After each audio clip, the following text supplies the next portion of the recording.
Chapter 351, Tree Man. Inside the shipyard, Jiang Xuan dispatched over 200 trustworthy warriors to collaborate, all for the purpose of constructing more ships. Ding, ding, ding. Jiang Xuan swung the bronze hammer himself, driving nails into the wooden boat. His hand was steady as the pyramid-shaped bronze nails were hammered one by one into the thick wooden planks. The wooden boats were one of Jiang Xuan's preparations for the Vine tribe's escape routes. However, he wasn't building the boats for river crossing. Instead, at a critical moment, they would allow more tribesmen to travel downstream to farther places. Against other tribes, they might rely on a natural barrier of the Feiyu River, but against the Black Snake tribe, this barrier would definitely fail. Because most snakes can swim, they would cross the water and continue their pursuit. Therefore, if necessary, Jiang Xuan would let the tribesmen escape by boat. The Black Snake tribe members, even if they pursued, wouldn't chase too far because they were still in migration, needing to protect many ordinary tribespeople.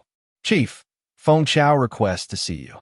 At that moment, while Jiang Xuan was hammering nails, a warrior rushed in to report to him. The shipyard was a confidential area. Besides the workers inside and Jiang Xuan and Qi Shao, no others were allowed entry. All right, I'll go right away. Jiang Xuan continued hammering the last few nails steadily, then set down the bronze hammer and stepped outside the shipyard. Feng Chao was anxiously waiting and immediately approached when he saw Jiang Xuan come out. Chief, the Black Snake tribe is already near the Great Swamp. So fast? Jiang Xuan slightly frowned and asked, what about the Mountain Turtle tribe? The Mountain Turtle tribe has entered the Great Swamp and taken everything, leaving only empty houses. That's good. Jiang Xuan breathed a sigh of relief. As long as they were in the Great Swamp, the Mountain Turtle tribe was safe because they were very familiar with the area. Chief, I rushed back riding the Great Horned Deer at full speed. Considering the time, the Black Snake tribe could arrive here in no more than 2 days. We need to prepare early. Jiang Xuan nodded and said, Indeed, we should prepare early. You and the Thorny Vine should keep an eye on the Black Snake tribe's movements. Yes. After delivering the information, Feng Chao hurriedly left. Meanwhile, Jiang Xuan returned to the tribe's residential area and ordered the temporary closure of the trading area. Everyone was forbidden from going out freely and were to prepare for battle fully. All types of grain and other goods were bagged to ensure that when urgency arose, they could be moved out in the shortest time possible. The shipyard and weapon workshop worked day and night to produce more boats and weapons for wartime needs. Time passed bit by bit, and the intervals between reports from Thorny Vine grew shorter as the Black Snake tribe's footsteps drew nearer. 2 days later, the Black Snake tribe appeared outside the Vine tribe's territory. Although the Mountain Turtle tribe, Sparrow tribe, and Unicorn tribe had received intelligence from the Vine tribe in advance and avoided the Black Snake tribe. However, there were more than just these tribes near the Great Swamp. Many smaller tribes were completely unaware of the Black Snake tribe's arrival. These small tribes, without exception, became food supply points for the Black Snake tribe, ending in a very tragic fate. Yet, the Black Snake tribe's appetite did not stop here. Through interrogation, they learned from the small tribe members that the strongest nearby was the Vine tribe, leading them to charge directly toward the Vine tribe. Hiss, hiss. Outside Thunder Mountain, a snake as thick as a barrel emerged from the bushes, its cold eyes scanning the moving living beings, its forked tongue continually flickering. Soon after, more snakes appeared, varying in size and color, crawling on the ground or traversing from the trees, making the scene truly hair-raising. Whoa, shashasha. Shortly after, the forest resounded with the hunting cries and dense footsteps of tribal people. The warriors of the Black Snake tribe appeared. They carried various weapons, their faces marked with a totem pattern of a black snake, some wrapped with venomous serpents, exceedingly unsettling. Quick, return. In the forest, not far off, the Vine tribe warriors tasked with sentry duty witnessed the scene, promptly descended from the tree, and entered the earth tunnels, rushing back swiftly. Once out of the tunnels, they had arrived outside the vine wall. They hurriedly ran to the gate then through the gate, returning inside the vine tribe. Near the gate, Jiang Xuan, Qi Xiao, and others were each armed, tensely waiting. A warrior ran to Jiang Xuan, gasping, "Siege! Chief, they're here!" Jiang Xuan tightened his grip around the bronze battle spear and called out loudly, "Check weapons, prepare for battle." Clatter, clatter. Over 2,000 Vine Tribe warriors immediately began checking their weapons and waited for battle. Jiang Xuan then said to Qi Xiao, "Please have the Vine God seal the gate." Qi Xiao nodded, closed her eyes, and communicated with the Vine God for a moment. The divine vine on Stone Mountain emitted a green glow, and the vine wall surrounding the Vine Tribe began to move. Threak, threak, threak. The vines rapidly grew and intertwined, sealing all the gates tightly. "Go up to the watchtower." Jiang Xuan moved to the side of the vine wall and climbed up the tall watchtower, followed closely by Qi Xiao. The watchtower was built close to the vine wall for the purpose of monitoring enemy movements around the Vine Tribe. Chapter 352, Tree Man 2. In order to get a clearer view of the surroundings, Jiang Xuan even ordered the trees around the gate to be chopped down, clearing out an open space. After climbing the watchtower, Jiang Xuan indeed saw a gigantic black snake advancing from the forest ahead. This black snake was not crawling on the ground, but was floating above the treetops. From a distance, it resembled a black snake crawling over a vast green curtain, making it extremely conspicuous. This must be the totem god of the Black Snake tribe. How powerful it is! Jiang Xuan gazed at the gigantic black snake, feeling enormous pressure as this was, after all, the totem god of a major tribe. The vine god will protect us. Qi Xiao, too, appeared tense, but she had more faith in the divine vine than Jiang Xuan, believing that it would protect the Vine Tribe as it had before. SSSS. In the primitive forest, countless snakes continued moving toward the Vine Tribe. But at some moment, the large snake at the forefront suddenly halted, its crimson tongue flicking a few times as its body stiffened, sensing an extremely repulsive odor. It was the scent released by the snake-repelling herbs. The large snake stopped advancing, coiling in place, its eyes fixed ahead, but unwilling to move forward. The other snakes behaved the same way.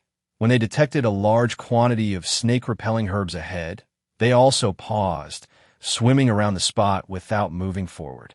The tribal warriors from the Black Snake tribe at the front also stopped. The unusual behavior of the snakes made them afraid to advance rashly. "What's going on?" The leader of the snake tribe saw the charging forces come to a halt, so he rode a large snake to the front of the troops to inquire from the warriors.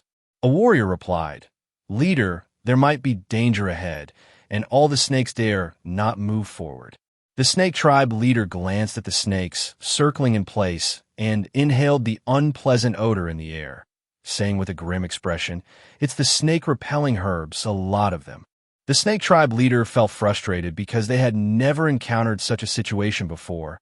Attacking other small tribes had always gone smoothly. A warrior next to him asked, "Leader, what do we do now?" The snake tribe leader said, "Wait for the snake god and the witch to come." Yes, the warriors of the snake tribe could only stay in place, waiting for the snake god and the witch to arrive from behind. Before long, the enormous snake god slithered to the front.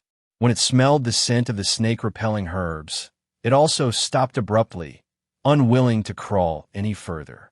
Buzz! On the stone mountain, the divine vine burst out with a terrifying divine light, with over 100 giant dragonflies taking flight, circling around the stone mountain in an imposing manner. The subsequent content is repetitive and will be updated later. The shipyard is a confidential place. Only those working inside, along with Jiang Xuan and Qi Xiao, are allowed inside, and no one else is permitted entry. "All right, I'm on my way." Jiang Xuan calmly finished hammering in the last few nails, then put down the bronze hammer and walked outside the shipyard. Feng Chao was anxiously waiting and immediately approached when he saw Jiang Xuan coming out. "Leader, the Black Snake tribe has already reached the vicinity of the Great Swamp." "So soon?" Jiang Xuan furrowed his brows slightly and asked, "How is the Mountain Turtle tribe?" The mountain turtle tribe has already entered the great swamp, taking everything with them, leaving only empty houses. That's good. Jiang Xuan breathed a sigh of relief. As long as they had entered the great swamp, the mountain turtle tribe would be safe since they were very familiar with it. Leader, I rushed back at full speed riding the great horned deer. Given the time, the black snake tribe can reach here, at most within 2 days, so we must prepare early. Jiang Xuan nodded and said, Indeed, we must prepare early. Your thorny vine team should work hard and keep a close watch on the black snake tribe's movements. Yes. After delivering the information, Feng Chao quickly left. Jiang Xuan then returned to the tribe's residential area, ordered the temporary closure of the trading area, and forbade anyone from going out freely, focusing entirely on preparing for battle. All sorts of food and other supplies were packed to ensure they could be transported away in the shortest possible time in case of emergency. The shipyard and weapons workshop operated day and night, producing more ships and weapons to meet wartime needs. As time ticked by, the intervals between reports from the thorny vine team grew shorter, and the black snake tribe's approach became ever closer. 2 days later, the black snake tribe appeared outside the territory of the vine tribe. Although the mountain turtle tribe, sparrow tribe, and unicorn tribe had received prior intelligence from the vine tribe and avoided the black snake tribe, there were many small tribes near the great swamp that were completely unaware of the black snake tribe's arrival. Without exception, these small tribes became food supply points for the black snake tribe, meeting a very tragic end. Yet the appetite of the black snake tribe was not limited to this. By questioning, they learned from small tribe members that the most powerful nearby was the vine tribe, so they came directly toward the vine tribe. Outside Thunder Mountain, a black snake as thick as a barrel emerged from the bushes, its cold eyes scanning the moving creatures around, its forked tongue constantly flicking. Soon after, more snakes appeared in various sizes and colors, slithering on the ground or weaving through the trees, creating a truly hair-raising scene. Chapter 353, Tree Man 3. Woo woo woo. Shoo shoo shoo. Immediately after, a chorus of hunting cries and the sound of dense footsteps echoed through the forest. The warriors of the black snake tribe have appeared. They carried all kinds of weapons, their faces adorned with a totem pattern of black snakes, and some even had venomous serpents coiled around their bodies, truly intimidating. Quick, go back. Not far away in the forest, a vine tribe warrior on guard saw the scene and immediately climbed down from the tree, darting into the tunnel, and swiftly ran back. When they emerged from the tunnel, they were already outside the vine wall. They hurried to the gate, and upon passing through, returned inside the vine tribe. Near the gate, Jiang Xuan, Qi Xiao, and others were already holding their weapons, tensely waiting. A warrior rushed up to Jiang Xuan, breathlessly saying, Chief, they're coming. Jiang Xuan tightened his grip on the bronze battle spear, shouting loudly, Check weapons, prepare for battle. Clang, clang, clang. More than 2,000 tribal warriors of the Vine tribe immediately began to check their weapons, awaiting the battle. Jiang Xuan said to Qi Xiao, Ask the Vine God to close the gates. Qi Xiao nodded, closed her eyes, and communicated with the Vine God for a moment. The divine vine on Stone Mountain emitted a green glow, and the vine wall surrounding the Vine tribe began to move. Crack, crack, crack. Those vines swiftly grew and intertwined, sealing off all the gates. To the lookout tower, Jiang Xuan made his way to the vine wall, climbing up the tall lookout tower, with Qi Xiao following close behind. The lookout tower was a tall platform built against the vine wall by the Vine tribe to monitor enemy movements. To get a clearer view of the surroundings, Jiang Xuan even ordered the trees around the gate to be chopped down to clear an open space. Once atop the lookout tower, Jiang Xuan indeed saw a massive black snake advancing from the forest ahead. This black snake wasn't slithering along the ground, but floating above the treetops, from afar looking like a black snake moving atop a green curtain. Very conspicuous. This must be the totem god of the black snake tribe. How powerful! Jiang Xuan gazed at the enormous black snake, feeling immense pressure, It was, after all, the totem god of a large tribe. The vine god will protect us. Qixiao's expression was also somewhat tense, but she trusted the divine vine more than Jiang Xuan, believing it would protect the safety of the vine tribe as it had in the past. Shoo shoo shoo.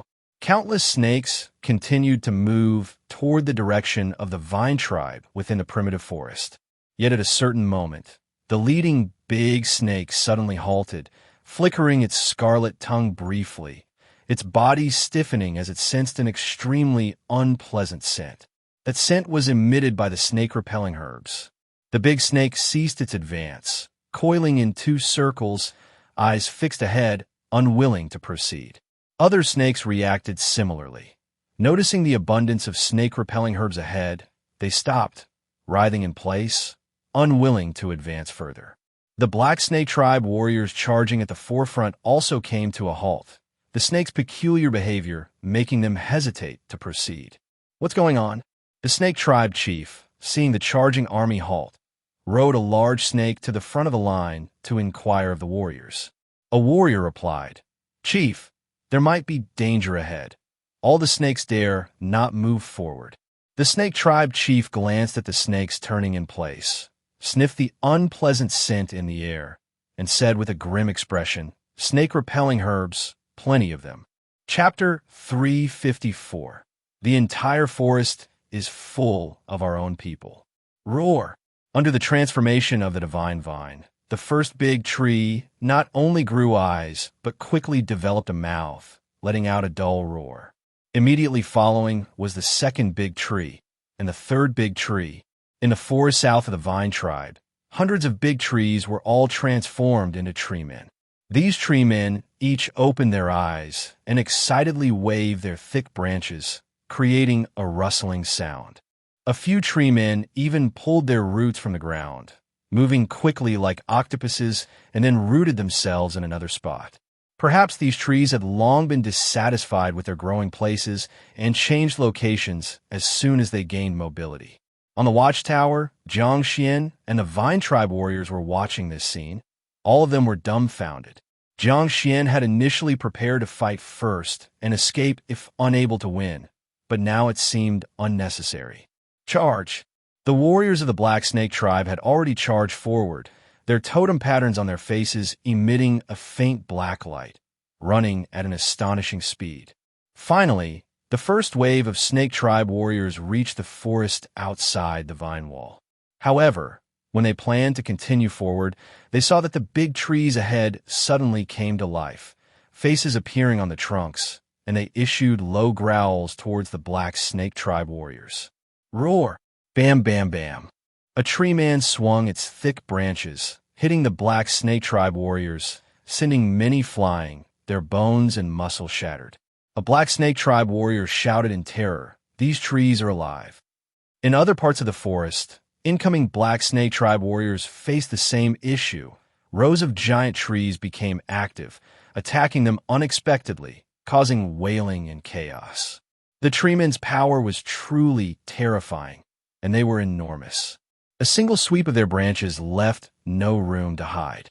Over 100 tree men attacked simultaneously, and more than 6,000 Black Snake Tribe warriors were defeated, scrambling to flee. More critically, the forest contained more than just tree men. Ordinary vines, grasses, and shrubs were also blessed by the divine vine. Although they did not grow eyes and mouths like the tree men, they gained some intelligence and mobility. A 3-color warrior from the Black Snake Tribe was using his swift speed to dodge the tree men's attacks in the forest when his feet suddenly got tangled by an ordinary vine. Normally, such an ordinary vine would be of no concern, easily broken with brute force. But now, while entangled, the terrifying branches of the tree men struck him directly. "Ah!" The 3-color warrior screamed, as the tree men's branches shattered his bones and left him wounded all over. The tree man pulled its thick roots from the ground, moving over the 3-color warrior. Once the tree man passed, the 3-color warrior was dead beyond doubt, his spear broken into several pieces. So fierce! On the watchtower, Jiang Xuan watched over 100 tree men pursue 6,000 Black Snake Tribe warriors and exclaimed in awe. Qixiao smiled and said, With the vine god here, the entire forest is our ally, making it difficult for outsiders to invade. The entire forest is our ally. Jiang Xuan marveled again, feeling truly impressed by the terrifying power of the divine vine for the first time. As long as they were in the forest, it could enlist all the plants to assist in battle. Then Jiang Xuan thought of something. Why didn't the vine god create some tree men before? Qi Shao replied, perhaps it's because it consumes too much divine power. Jiang Xuan nodded, understanding that transforming a big tree into a tree man was indeed difficult. Even a mighty entity like that black snake might find it impossible. Jiang Xuan speculated that the divine vine's power increased significantly after absorbing the divine soul and divine power of the fierce bird god, reaching the level of a mighty deity, allowing it to transform hundreds of big trees into tree men. If the divine vine's power continued to grow, it might one day transform all the big trees in the forest into tree men.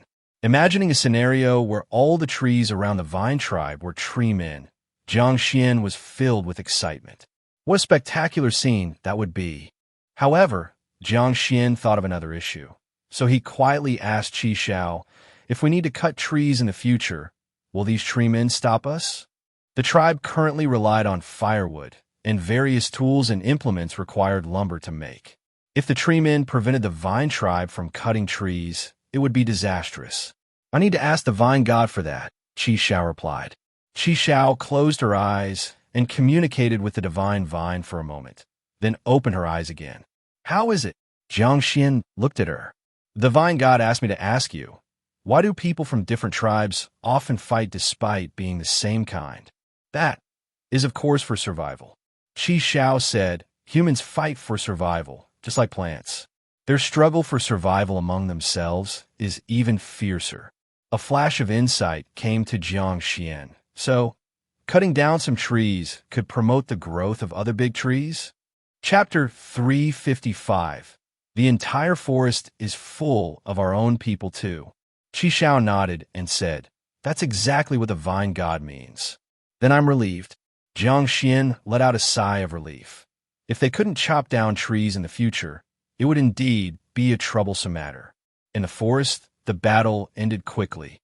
Although the Black Snake tribe had a large number of warriors, their numbers were useless against those giant tree men, and it was difficult to inflict fatal damage on them.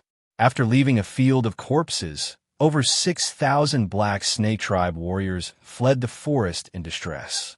The tree men did not pursue. Once they drove the people away, some returned to their original positions, while others found a new place to take root. As long as they didn't open their eyes or move around, they were almost indistinguishable from ordinary large trees. Hiss. In the sky above the forest, not far away, the large black snake continuously swam back and forth. It was furious and frustrated, but ultimately didn't dare to charge into the vine tribe because it feared the divine vine would summon another lightning catastrophe. It stared at the divine vine for a while, then swished its tail and swam directly in another direction. On the ground, the Black Snake tribe's witch received instruction from the snake god, his expression ugly as he said, divine order, bypass this tribe and continue forward. Crack! The Black Snake tribe leader punched the tree trunk beside him fiercely, snapping a soup bowl-sized tree in half. Let's go. The Black Snake tribe leader sat on the back of a large snake, which immediately started moving, carrying him toward the direction of the snake god. The Black Snake tribes which also rode off on a large black snake. Over 10,000 Black Snake tribe members followed suit, each feeling suffocated but helpless. This was the first time they encountered a tribe that was difficult to conquer, and it appeared to be just a medium-sized tribe. Soon, everyone from the Black Snake tribe had left. Jiang Xuan rode Tang Yuan and followed from a distance, finally relaxing when he confirmed the Black Snake tribe had left and weren't plotting to return. The crisis for the Vine tribe was finally resolved, and there were no casualties. On the other side, the Frog tribe, who had been waiting at the riverbank, also finally breathed a sigh of relief. They're finally gone. Huang Meng and the witch exchanged glances, both letting out a sigh and sitting down. When the Black Snake tribe came, They were genuinely afraid. Despite the hatred, they dared not engage in a life-and-death struggle with the Black Snake tribe, and upon seeing them, they were prepared to flee. Now, the Frog tribe had regained many giant frogs. If attacked by the Black Snake tribe, they'd immediately ride the giant frogs across the river to escape first. Fortunately, the worst-case scenario did not occur. They remain a good subsidiary tribe of the Vine tribe. Further content to be updated later. Roar. Splat. A tree man swung its thick branches, smacking the warriors of the Black Snake tribe, and sending many flying, their bones snapping and tendons tearing. A Black Snake tribe warrior cried out in terror, "These trees are alive."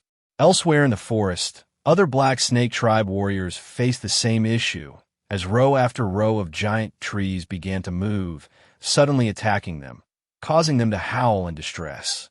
The treemen's power was truly terrifying, and they were enormous. When a branch swept across, there was no place to hide over a large area. With over 100 tree men attacking simultaneously, more than 6,000 Black Snake tribe warriors were beaten into retreat, scampering away. Even more terrifying, the forest didn't just contain tree men. Ordinary vines, weeds, and shrubs also received blessings from the divine vine. Though they didn't grow eyes or mouths like tree men, they gained some intelligence and mobility. A three-color warrior of the Black Snake tribe, relying on his swiftness to dodge tree men attacks in the forest, suddenly found his feet entangled by a regular vine when landing. Under normal circumstances, he wouldn't pay attention to such a vine, easily breaking free with brute force.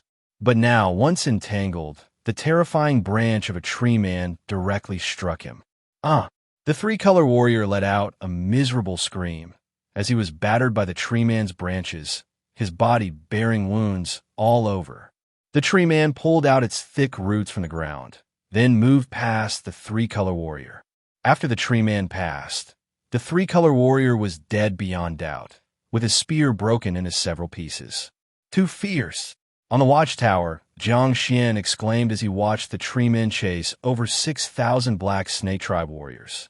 Qi Shao smiled and said, "With the Vine God, the entire forest is on our side. It's not easy for outsiders to attack." "The whole forest is on our side," Jiang Xuan exclaimed again, truly feeling the terrifying power of the divine vine for the first time. As long as they were in the forest, it could enlist all plants to aid in battle. But Jiang Xuan thought of another issue. Why didn't the Vine God create tree men earlier?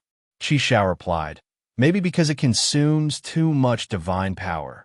Jiang Xuan nodded, acknowledging that turning a large tree into a tree man was indeed quite challenging, something even a great deity like that Black Snake couldn't achieve.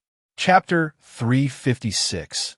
The entire forest is full of our own people 3.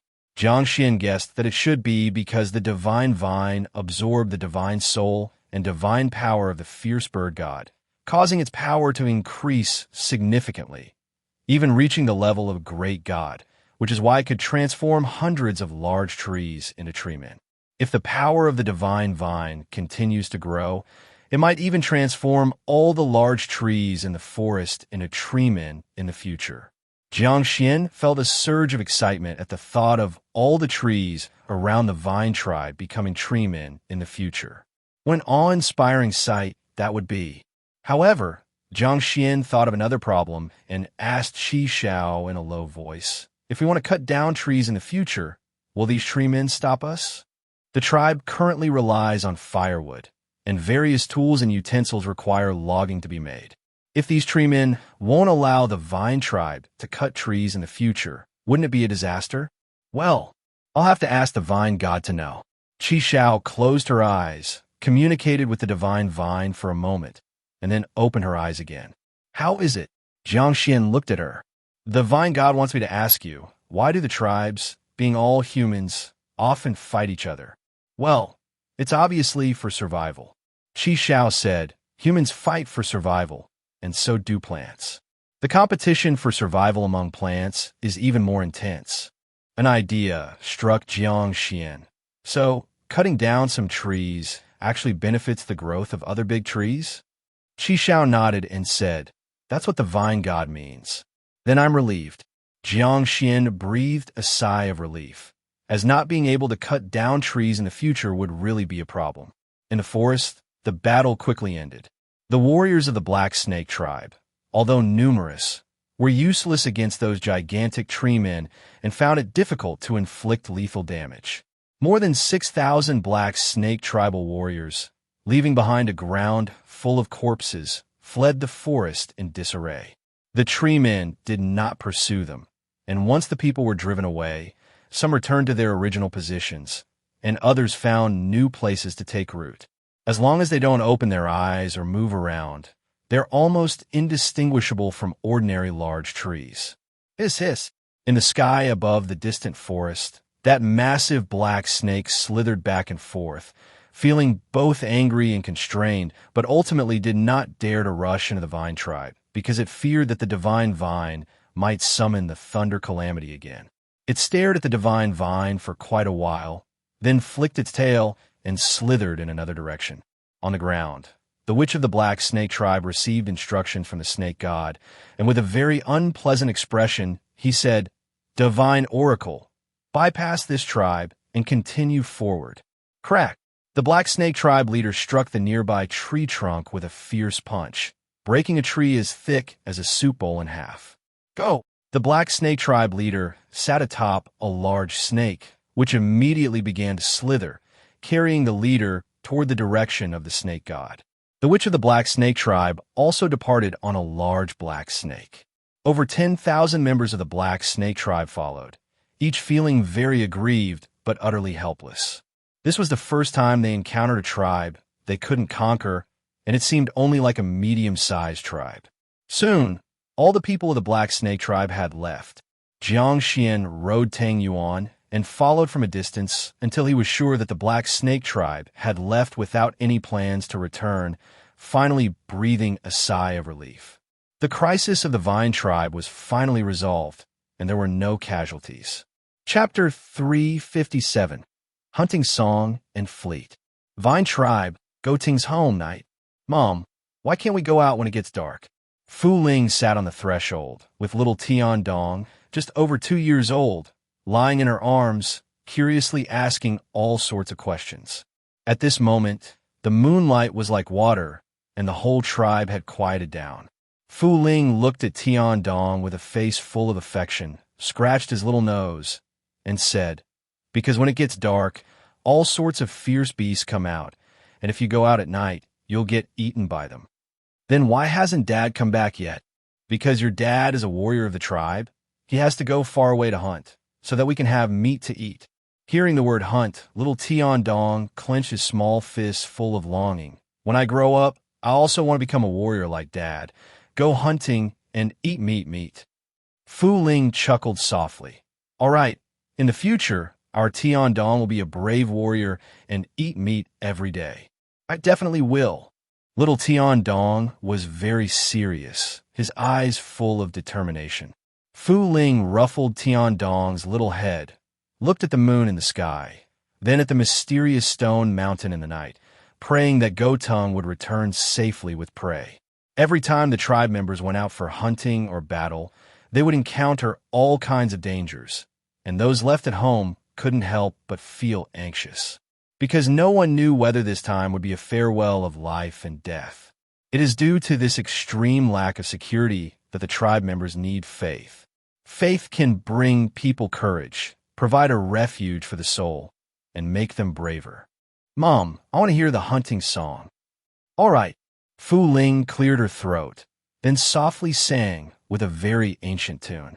"Mysterious forest, hidden dangers everywhere. Brave warriors, enter the mountain to hunt. Guardian god of the tribe, protect the warriors against fierce beasts. Return from hunting, everyone eats meat. Return from hunting, everyone eats meat." The ancient and simple hunting song, under the repeated humming of Fu Ling, floated in the night sky. Little Tian Dong, just over 2 years old, listened to it, his eyelids gradually unable to stay open, and soon fell asleep. Perhaps in his dream, he would become a brave warrior, walk into the mysterious forest, fight against all kinds of fierce beasts, and finally returned loaded with prey. Fell asleep so quickly. After singing several times, Fu Ling looked down and saw that Tiandong had fallen into a deep sleep, his little face particularly cute in the state of sleep. Fu Ling couldn't help but kiss little Tiandong's forehead, then carried him into the house and laid him on the bed. To prevent mosquito bites, Fu Ling went outside to pick some fan grass, squeezed out the juice, and applied it to Tiandong's clothing and the bedside, so mosquitoes wouldn't come near. Actually, she could also take out some charcoal from the fire pit, put a handful of stinky grass on it to smolder. However, burning stinky grass produces a lot of smoke, which is quite choking, and Fu Ling is afraid of choking the child. After doing these, Fu Ling took out a few sheets of cut beast hide, a bronze needle, and fine thread, and began to sew. As the workshop master of the garment workshop, Fu Ling is very diligent and thinks about how to sew better clothes, backpacks, and shoes whenever she has time. May 6th, the breeding area. Snorting.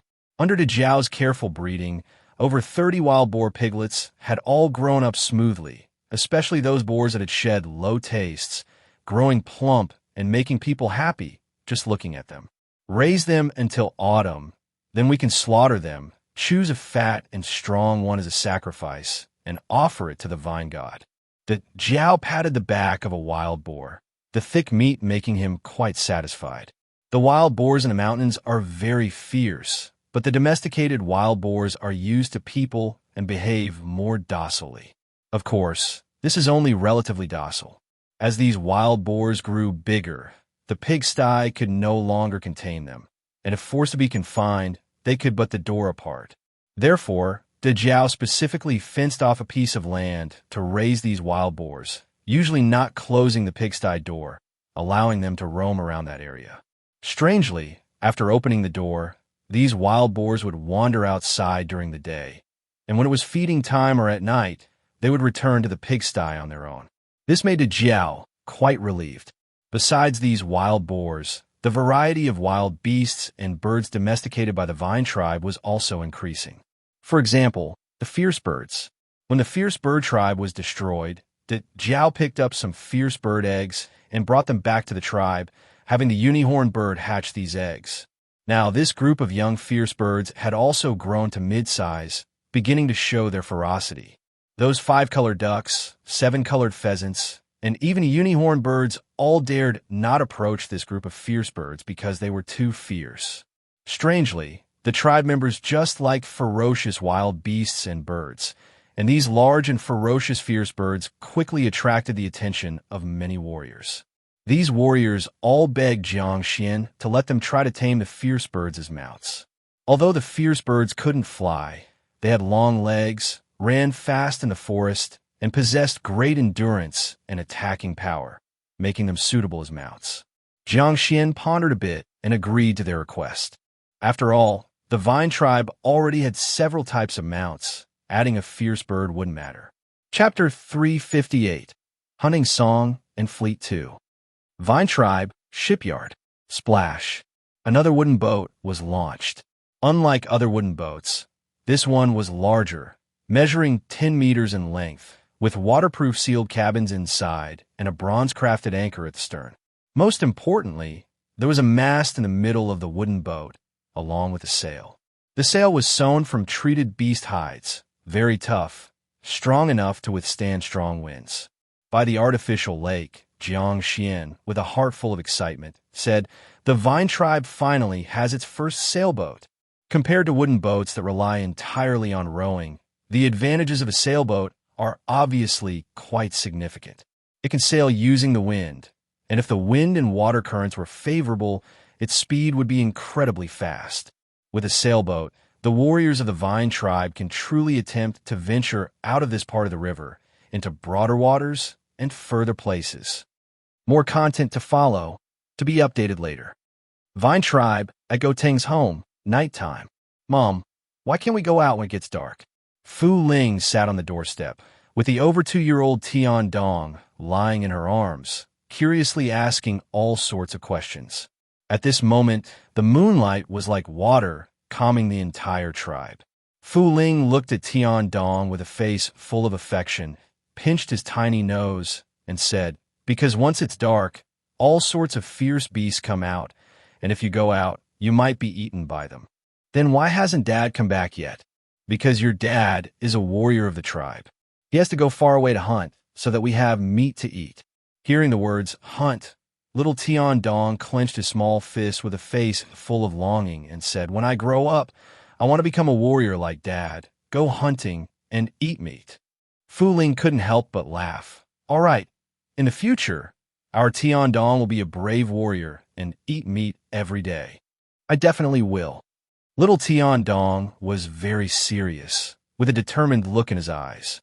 Fu Ling rubbed Tian Dong's little head, looked towards the moon in the sky, then at the mysterious stone mountain at night, praying for Go Tung to return safely with prey.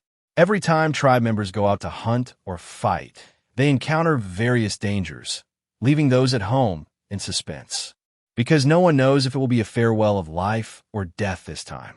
Due to this extreme lack of security, people in the tribe need to have faith, as belief can bring courage and be a spiritual support, making them braver. "Mom, I want to hear the hunting song." "All right." Fu Ling cleared her throat and then began to sing softly in a very ancient tune. "Mysterious forest, full of danger, brave warriors enter the mountains to hunt. Guardian god of the tribe, shield warriors from the fierce beasts. Return from the hunt. Everyone eats meat. Return from the hunt. Everyone eats meat." The ancient and simple hunting song, hummed repeatedly by Fu Ling, drifted into the night sky. The more than 2-year-old little Tian Dong gradually couldn't keep his eyes open and soon fell into a dream. Perhaps, in his dreams, he would become a brave warrior, walk into the mysterious forest, fight various fierce beasts, and finally return with plenty of prey. Fell asleep so quickly. After singing several times, Fu Ling looked down and saw Tian Dong already asleep, his little face especially cute in his sleeping state.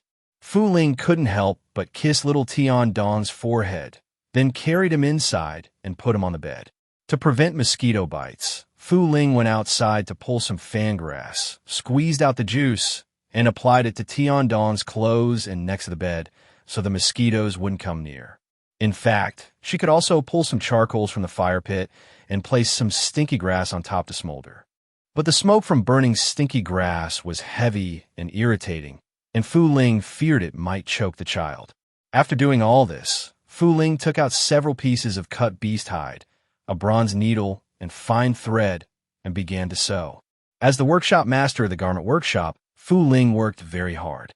Whenever she had time, she would think about how to sew better clothes, backpacks, and shoes.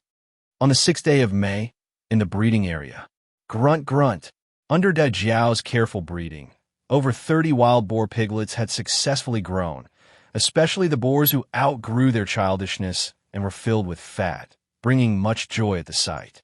By fall, they can be slaughtered, and at that time, we'll pick a fat one to use as a sacrifice to offer to the vine god. Da Jiao patted the back of a wild boar, quite satisfied with its thick meat. The wild boars on the mountain were very aggressive, but the domesticated ones were accustomed to humans and appeared relatively docile. Of course, this was only relatively docile. As these wild boars grew larger in size, the pigsty could no longer contain them. If forced inside, they could break the gate. Therefore, Da Jiao fenced off a separate piece of land to raise these wild boars, and normally didn't close the pigsty gate, letting them roam freely in that area. Strangely enough, when the gate was left open, these wild boars would wander outside during the day, but return to the pigsty by themselves during feeding time and at night. This made Da Jiao's job much easier. Aside from these wild boars, the various beasts and birds domesticated by the vine tribe were also increasing steadily. For instance, the fierce birds. When they wiped out the fierce bird tribe back then, Da Jiao picked up some fierce bird eggs and brought them back to the tribe for the unicorn bird to hatch. Now, this group of young fierce birds had also grown to nearly half-grown, beginning to reveal their ferocity. The 5-colored ducks, 7-colored pheasants, and even the unicorn birds dare not approach this group of fierce birds because they are just too fierce. Strangely, members of the tribe have a liking for ferocious beasts and birds, and these massive, fierce, and temperamental fierce birds quickly caught the attention of many warriors. These warriors pleaded with Jiang Xuan to let them try to tame the fierce birds as mounts. Although the fierce birds cannot fly, they have long legs and can run swiftly in the forest. They have strong stamina and attack power, making them suitable as mounts. Jiang Xuan thought for a moment and agreed to their request. Anyway, the Vine tribe already has several types of mounts. Adding a fierce bird wouldn't make much difference. Vine tribe, shipyard. Splash. Another wooden boat was launched. Unlike other wooden boats, this one was larger, measuring 10 meters in length, with waterproof sealed cabins inside and a bronze-crafted anchor at the stern. Most importantly, there was a mast in the middle of the wooden boat, along with a sail. The sail was sewn from treated beast hides, very tough, strong enough to withstand strong winds. By the artificial lake, Jiang Xuan, with a heart full of excitement, said, "The Vine tribe finally has its first sailboat." Compared to wooden boats that rely entirely on rowing, the advantages of a sailboat are obviously quite significant. It can sail using the wind, and if the wind and water currents were favorable, its speed would be incredibly fast. With a sailboat, the warriors of the Vine tribe can truly attempt to venture out of this part of the river into broader waters and further places. Of course, this was only relatively docile. As these wild boars grew larger in size, the pigsty could no longer contain them. If forced inside, they could break the gate. Therefore, Jiao fenced off a separate piece of land to raise these wild boars, and normally didn't close the pigsty gate, letting them roam freely in that area. Strangely enough, when the gate was left open, these wild boars would wander outside during the day, but return to the pigsty by themselves during feeding time and at night. This made Jiao's job much easier. Aside from these wild boars, the various beasts and birds domesticated by the Vine tribe were also increasing steadily. For instance, the fierce birds. When they wiped out the fierce bird tribe back then, the Jiao picked up some fierce bird eggs and brought them back to the tribe for the unicorn bird to hatch. Now, this group of young fierce birds had also grown to nearly half-grown, beginning to reveal their ferocity.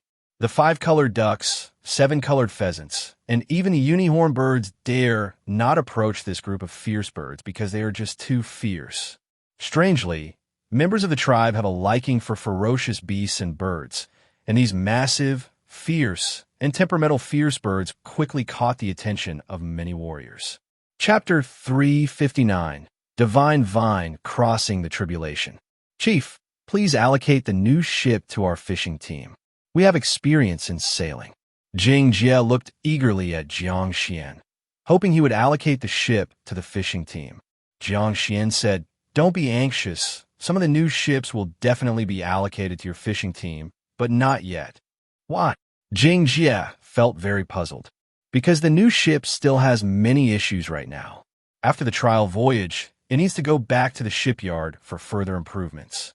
Once those are complete, it can be handed over to the fishing team. By that time, I hope you can form a dedicated fleet. Whether it's going far to fish or trading with tribes along the river, both are excellent choices.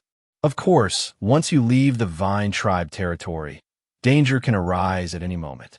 You might encounter water beasts in the river, hit reefs, or other tribes might try to seize your goods. In short, to form a fleet, you must be ready to face life-threatening situations at any time. If you succeed, you'll gain many things. If you fail, you might pay with your life. Jiang Xuan clearly informed Jing Jie the dangers of sailing, leaving nothing out. Jing Jie replied seriously, "Chief, hunting is dangerous, fishing is dangerous, fighting with other tribes is also dangerous. Tribal people's lives are inherently accompanied by danger, so we are not afraid to die." The warriors by Jing Jie's side echoed, "That's right, Chief. We are not afraid to die." Jiang Xuan looked at these brave warriors, and a smile appeared on his face. The tribal people may be wild and uncultured, but they have the courage to face death, a courage that many civilized people lack. Jingjia is right. The tribal people's lives are inherently accompanied by danger. They need to fight hard for all the supplies they need, like food and clothing. Being afraid of death won't solve any problems. All right, after the new ship's improvements are complete, I will establish a dedicated fleet, and the crew will be chosen from your fishing team. I have only one requirement. Let our totem banner of the Vine tribe be recognized throughout the southern wilderness and even further. Jiang Xuan's words stirred the hearts of Jingjia and the warriors of the fishing team. They were eager to sail immediately. However, one warrior quietly asked, "Chief, what's a totem banner?" Jingjia glared at him, saying, "You talk too much. You'll find out when the time comes." Jiang Xuan waved his hand, indicating for Jingjia not to scold the warrior, and personally explained, "A totem banner is painting our tribe's totem pattern with special pigments on a large piece of beast hide, then hanging it in a high place. This way, others can see the totem pattern on the banner from afar and know that it's our Vine tribe coming. Actually, it's best to use fabric to make a totem banner because fabric is light and soft and can flutter in the wind. However, the Vine tribe currently has no fabric, so we can only try our best to use lightweight, soft beast hide. That's how it is." Jingjia and the warriors of the fishing team suddenly understood and nodded in agreement. "All right, continue fishing, and we will continue the trial voyage." Jiang Xuan boarded the new ship again, and the shipyard staff also went up. Afterwards, they raised the sails again, traversing the Feiyu River continuously, testing the performance of the ship and recording any shortcomings for future improvements. Jingjia and others continued fishing while occasionally glancing at the new ship, hoping the fleet could be established soon. Vine Tribe Residence Area. The Old Witch did not continue carving the Great Wilderness Hunter Herbs map today. In his hand, he held a golden bronze blade coin and a gemstone blade coin made of superior stone materials. Although the gemstone blade coin far exceeded the bronze blade coin in sharpness and hardness, the Old Witch's gaze was drawn to the bronze blade coin. Because it's a material he had never seen before, and its use is something he had never imagined. He exchanged these two blade coins using beast teeth and beast bone at the trading area. Initially, he just wanted to take a stroll at the trading area out of boredom. Unexpectedly, he found a Vine Tribe trading area had already undergone a great transformation. Firstly, the variety of goods had increased dramatically, with most carrying the Vine Tribe totem pattern mark. Secondly, shops had become more numerous. The trading area even featured a new type of shop called an inn, where one could eat and stay conveniently. Finally, and most importantly, these blade coins. As time passed, nearby tribe people and wanderers discovered the benefits of blade coins. Whether it's cutting meat, peeling beast hide, or trading with others, blade coins are very popular. Most importantly, stone-polished knives, once damaged, can only be polished again or discarded. But Vine Tribe blade coins, even if heavily worn, are recycled by the Vine Tribe, although their value is discounted. Now, most people trading in the Vine Tribe trading area first exchange their goods for blade coins, and then use blade coins to buy items from the trading area or eat and stay. Amazing, amazing. Such small blade coins, how much benefit can they bring to the Vine Tribe? Chapter 360. Divine Vine Undergoing Tribulation 2. Chief, allocate the new ship to our fishing team. We have experience in sailing. Jingjia looked eagerly at Jiang Xuan, hoping Jiang Xuan would allocate the ship to the fishing team. Jiang Xuan said, "Don't rush. The new ship will definitely be allocated to your fishing team, but not now." "Why?" Jingjia was quite puzzled. "Because there are still many issues with a new ship. After the trial voyage, it needs to return to the shipyard for further improvements. Only once the improvements are completed can it be handed over to the fishing team. By that time, I hope you can establish a specialized fleet capable of not only fishing in distant places, but also trading with tribes along the river, both of which are good options. Of course, once you leave the Vine Tribe's territory, dangers can occur at any moment. You might encounter water beasts in the rivers, reefs, or other tribal people seizing your supplies. In short, to establish a fleet, you must be prepared to face life-threatening situations at any time. Success will bring you many rewards. Failure might cost you your life.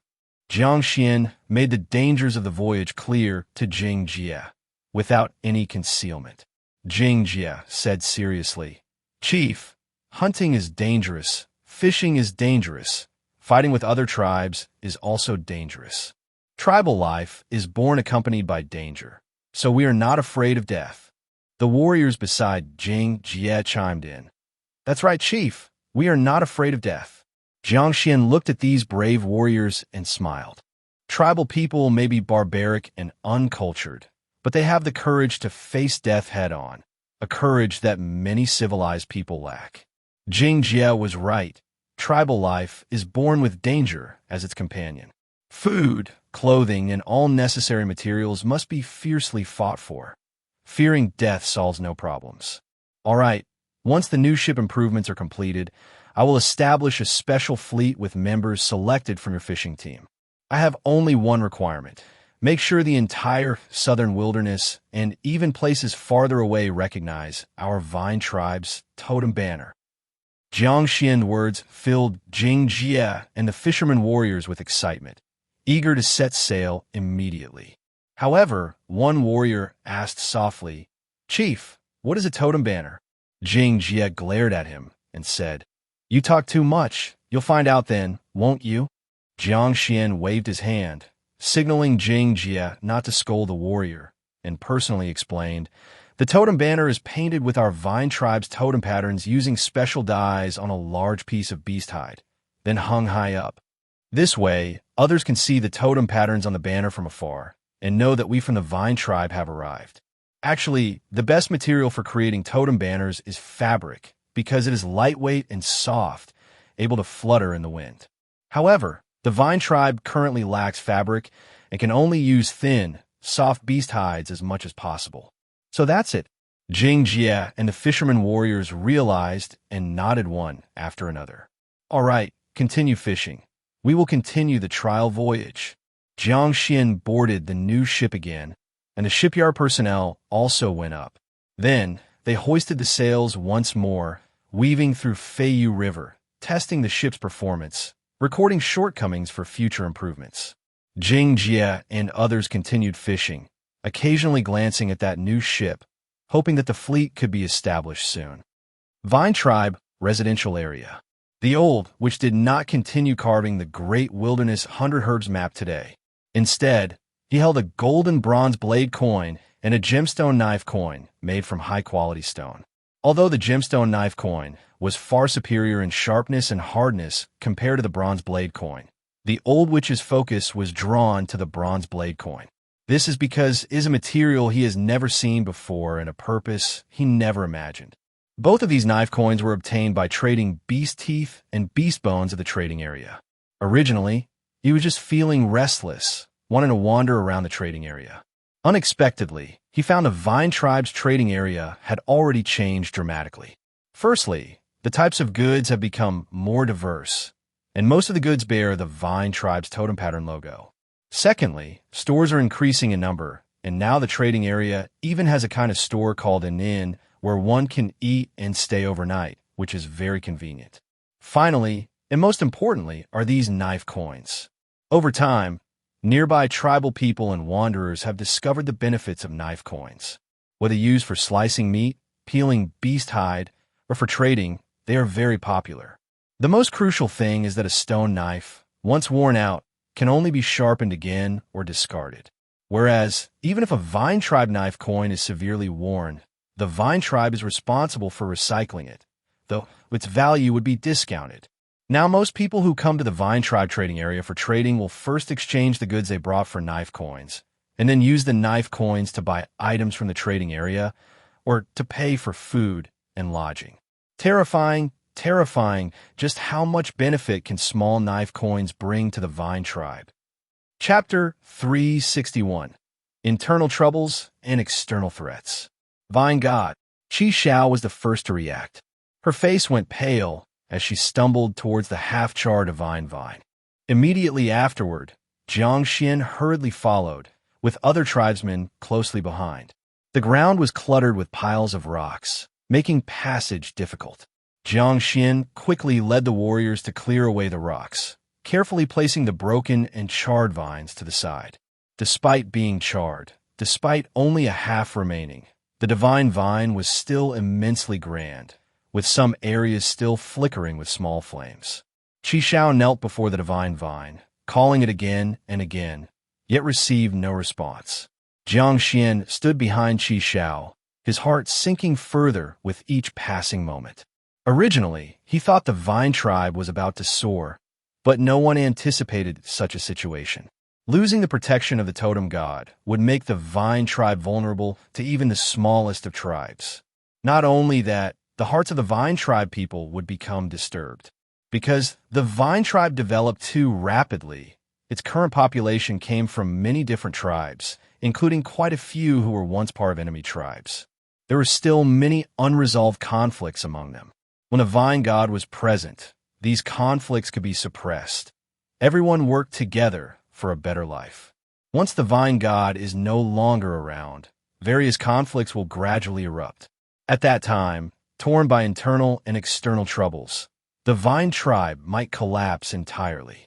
This was an outcome Jiang Xuan could not accept.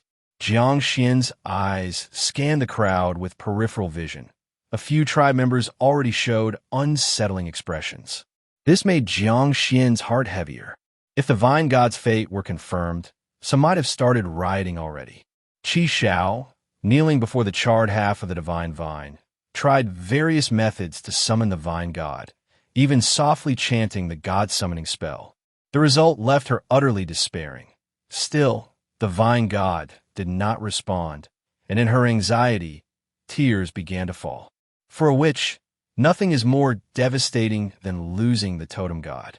Just then, the crowd parted to make way, and the old witch walked slowly toward them.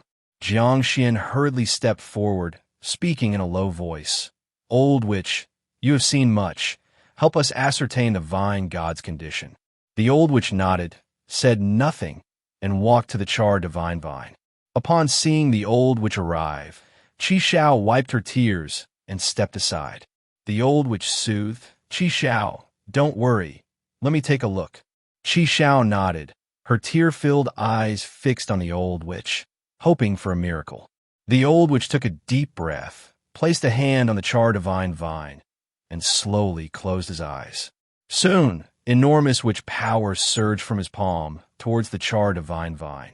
The sporadic flames upon it extinguished instantly upon contact with the witch power. A long while later, the old witch reopened his eyes and retracted his witch power. He glanced over at the crowd, but did not immediately announce his findings, instead patting Jiang Xuan and Qi Shao, signaling them to follow him. Jiang Xuan's heart sank once more, hitting rock bottom this time. The two followed the old witch into the bamboo forest and continued until they reached Jiang Xuan's courtyard. Qi Shao's courtyard had been battered beyond recognition by scattered rocks, whereas Jiang Xuan's, located farther from Stone Mountain, had suffered less damage, only a few small fragments scattered here and there. Jiang Xuan asked, "Old witch, what's the vine god's condition now?" Qi Shao's gaze fixed on the old witch, eyes filled with urgency. "Judging by the situation of other totem gods, your vine god likely failed to overcome a tribulation." The old witch's words were a bolt from the blue, causing the hopeful Qi Shao to go dark before her eyes, staggering and nearly collapsing. Jiang Xuan swiftly caught Qi Shao, comforting, "Sister, don't rush, listen to what the old witch has to say." "Yes, Qi Shao, don't rush." The old witch pondered for a moment before speaking. "If it were a totem god from another tribe in this situation, I would say it's surely dead. But your vine god is different. Its trunk and branches have indeed been struck dead, but the roots deeply embedded in the earth remain, not entirely perished." Jiang Xuan realized, just like when my sister was afflicted by witchcraft, it appeared dead on the surface, but she could actually live. The old witch nodded. "If there are no unexpected changes, then probably yes." "That's wonderful."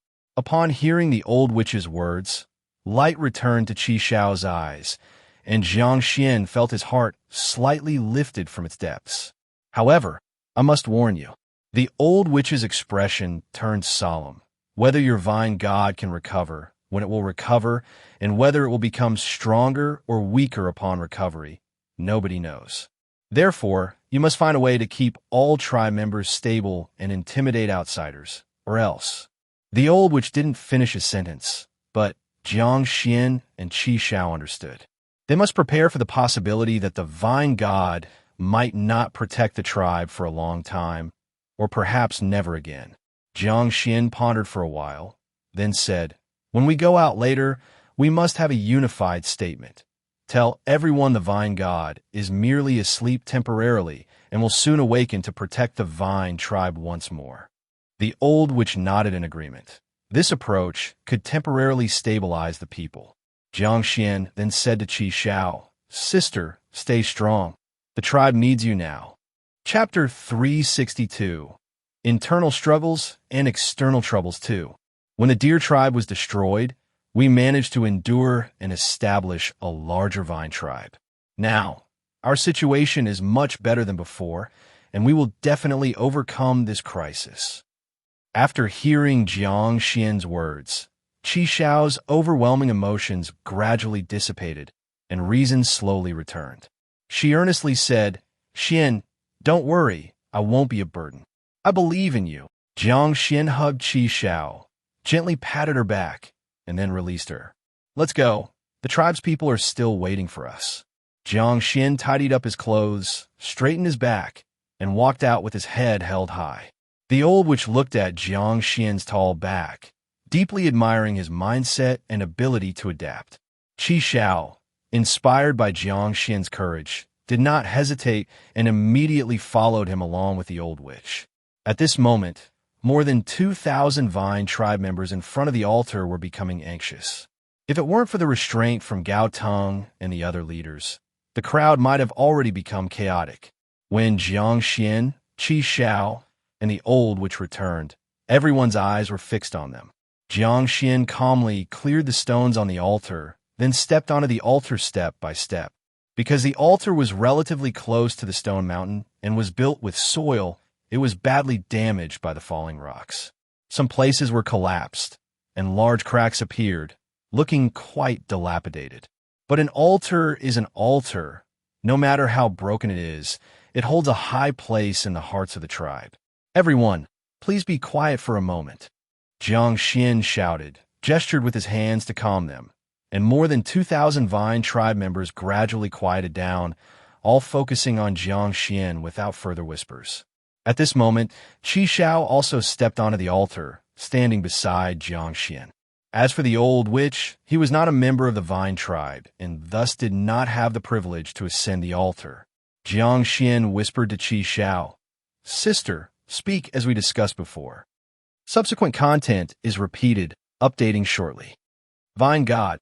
Qi Shao was the first to react, her face turning pale, and she staggered towards the half-charred divine vine. Immediately, Jiang Xuan hurriedly followed, and other tribe members followed closely behind. The ground was littered with stones, making passage difficult. Jiang Xuan quickly led the warriors to clear the stones, carefully placing the broken and charred vines aside. Despite the vine being charred and only half remaining, it was still immense, with sparks of flame still burning in some areas. Qi Shao knelt before the divine vine, calling out repeatedly, but received no response. Jiang Xuan stood behind Qi Shao, his heart sinking deeper with every moment. Originally, it was thought that the vine tribe was about to soar, but no one anticipated such a situation. Without the protection of the totem god, even a small tribe could pose a threat to the vine tribe. Moreover, the unity of the vine tribe would be disrupted. The vine tribe had developed too rapidly, with a population drawn from many different tribes, including many members who had converted from hostile tribes, leading to numerous underlying conflicts. When the vine god was present, these conflicts could be suppressed as everyone worked together for a better life. Once the vine god is no longer there, these conflicts will gradually erupt. At that time, facing internal and external problems, the vine tribe is likely to fall apart. This is a result Jiang Xuan absolutely cannot accept. Jiang Xuan glanced at the crowd with the corner of his eye, some tribesmen's expressions had already changed. This made Jiang Xuan even heavier-hearted. If it weren't for the uncertainty of the vine god's life or death, some people might have already started to stir up trouble, right? Qi Shao knelt before the charred half of the divine vine, trying various ways to call upon the vine god, even softly chanting the god-summoning spell. The result left her utterly hopeless. There was still no response from the vine god, and Qi Shao was so anxious that tears began to fall. For a witch, nothing is more devastating than losing the totem god. Just at this moment, a path opened up in the crowd, and the old witch slowly walked over. Jiang Xuan quickly stepped forward, whispered, "Old witch, with your knowledge and experience, please help to assess the vine god's condition." The old witch nodded silently and walked towards the charred divine vine. Seeing the old witch approach, Qi Shao wiped away her tears and stepped aside. The old witch soothed, "Qi Shao, don't worry. Let me take a look." Qi Shao nodded, watching the old witch with tear-filled eyes, hoping for a miracle.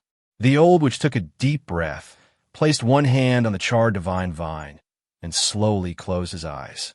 Soon, a massive witch power flowed from his palm to the charred divine vine, extinguishing the sparse flames instantly. After a long time, the old witch opened his eyes again, withdrawing his witch power. He glanced at everyone, but didn't immediately announce a conclusion.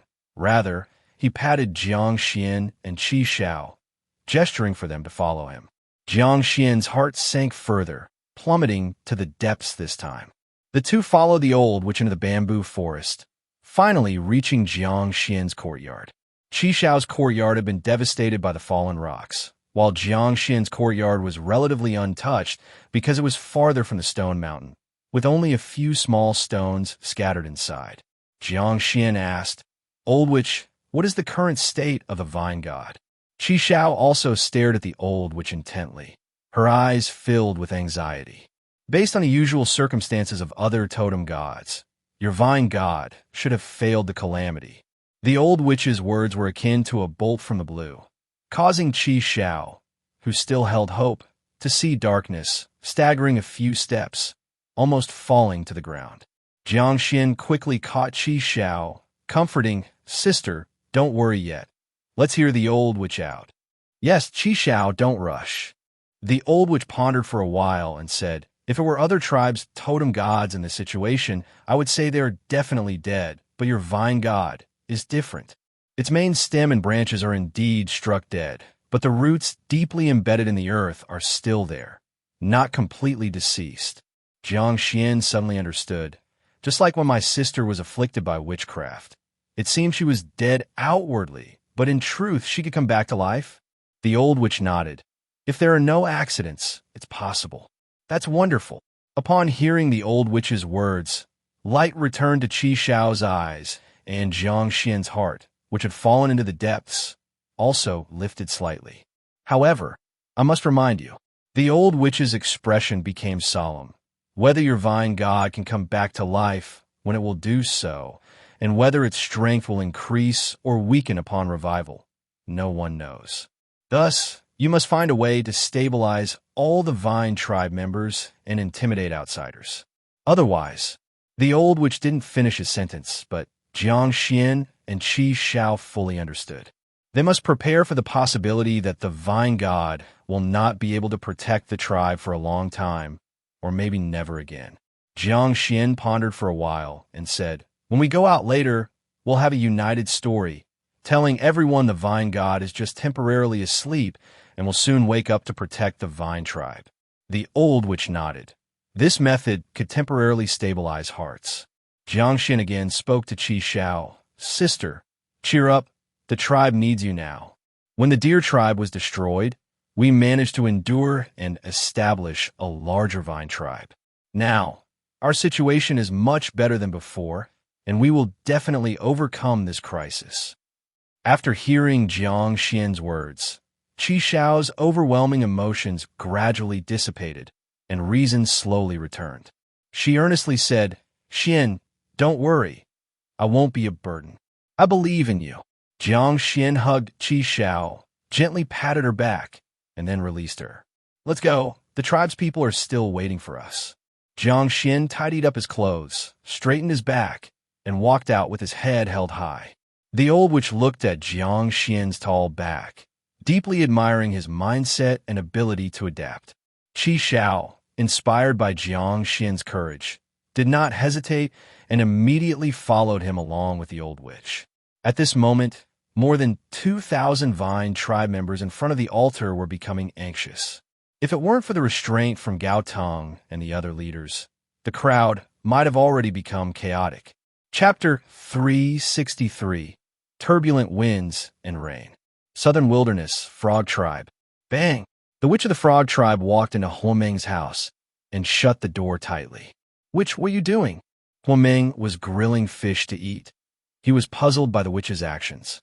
The witch of the Frog Tribe walked up to Huomeng and said, "At a time like this, you still have the mood to grill fish? Even if the sky falls, you still have to fill your stomach, right? Has something happened?" The witch of the Frog Tribe lowered his voice. "There's a problem with the Vine Tribe's totem god. We need to make preparations early. Isn't it said that the Vine god will sleep for a period of time? You believe that? You saw how powerful the lightning tribulation was that day. It even struck Stone Mountain down and broke the divine vine. Since that day, I haven't felt the presence of the divine vine.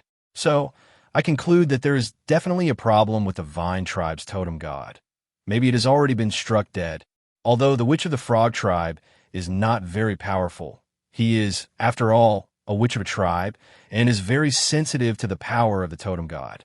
Before the divine vine's tribulation, the witch of the Frog Tribe could feel the presence of the divine vine from afar, and that oppressive feeling was suffocating. But after the divine vine's tribulation, Stone Mountain disappeared, the divine vine disappeared, and that oppressive feeling also disappeared. At first, the witch of the Frog Tribe was unsure, but as time passed, he tried various methods and still couldn't sense the existence of the divine vine. Linking it to the failure of the tribulation, the witch of the Frog Tribe could almost conclude that the divine vine definitely failed the tribulation and had a major problem, maybe even struck dead. Huomeng took a bite of fish and said, "Then according to the witch, what should we do? What should we do?" "Of course, prepare an escape route." The witch of the Frog Tribe said, "Don't be fooled by the current calm. As soon as those nearby tribes confirm there is a problem with the divine vine, it won't be long before they attack the Vine Tribe. By then, the Vine Tribe, without the protection of the totem god, will definitely be breached, and our Frog Tribe will also suffer. So, for the sake of the Frog Tribe, we must prepare in advance. The moment the Vine Tribe is breached, we run immediately." After listening to the witch's words, Huomeng continued eating his fish leisurely, seemingly unconcerned. The witch of the Frog Tribe grew anxious and snatched his fish away, saying, "At a time like this, you're still eating here. Won't you say something?" Huomeng finally looked at the witch and said, "I think things might not be that serious." "What are you saying? Not serious?" The witch of the Frog Tribe couldn't understand Huomeng's thought process, even wondering if Huomeng had eaten too much fish and had a brain problem. Huomeng snatched his fish back and said, "Witch, have you thought if the Vine God really had a problem, who would the Vine Tribe guard against first?" The witch of the Frog Tribe paused. Though quite old, he wasn't senile yet, and Huomeng's words made him realize the crucial point. "Are you saying that the Vine Tribe would guard against us first?" Huomeng nodded. "That's right. As we're the subordinate tribe of the Vine Tribe and the closest tribe to them, they surely wouldn't be unprepared. So, if we really prepare to run away and are discovered by the Vine Tribe, they would eliminate the Frog Tribe as quickly as possible. Which, even without the Vine God, do you think we can withstand the Vine Tribe's attack?" The witch shook his head slowly. The Frog Tribe was too weak, and without the protection of a totem god, the Vine Tribe could easily wipe them out with even a small force of warriors. The witch then asked, "Then what do you suggest we do?" Huomeng bit into a piece of fish and quickly spat out a few fish bones, saying, "Since we are a subordinate tribe, we have no choice but to fully support the Vine Tribe. If the Vine Tribe wins this time, they will trust the Frog Tribe more in the future, and we can benefit more. And if they lose? If they lose, then accept fate. With our current population, without the protection of the Vine tribe, it would be difficult to survive elsewhere.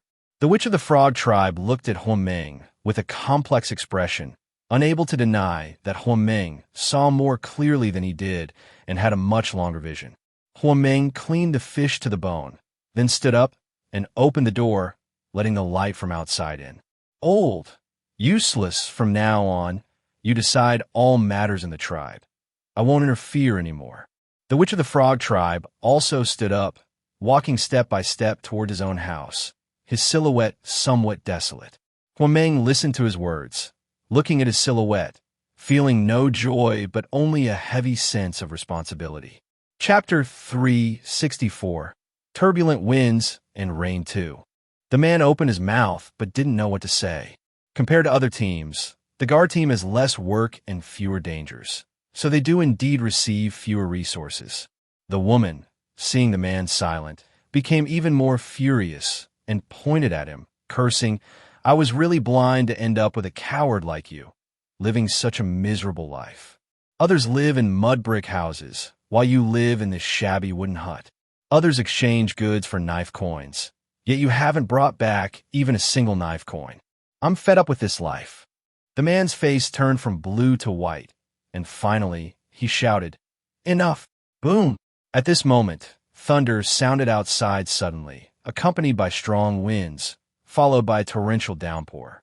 The woman was startled by the man's shout and the thunder, and didn't dare to press him too much. But soon, because the rain was too heavy, several areas in the wooden house began to leak, and rainwater dripped onto the floor. This worsened the woman's mood even more. The man used wooden troughs and pottery jars to catch the rainwater, while the woman sat by the fire pit, feeling displeased with everything she saw. After the man finished his tasks, the woman held back her anger and suggested again, "Why don't you ask the leader to transfer you to another team?" The man didn't speak because he knew his strength was relatively weak, and joining the Vine tribe late made getting into the guard team already difficult. Apart from the planning team and the breeding team, joining other teams would be even harder. The woman wanted to throw a tantrum, but seeing the man's demeanor, realized it wouldn't do much good, so she held back again. "Mao, you should think about our future. We'll soon have a child. Do you want the child to suffer with us?" The man named Mao continued to hang his head silently, but thinking about the upcoming child softened his heart a bit. The woman looked around, lowered her voice, and said, "I heard that the vine god has actually been struck dead by lightning."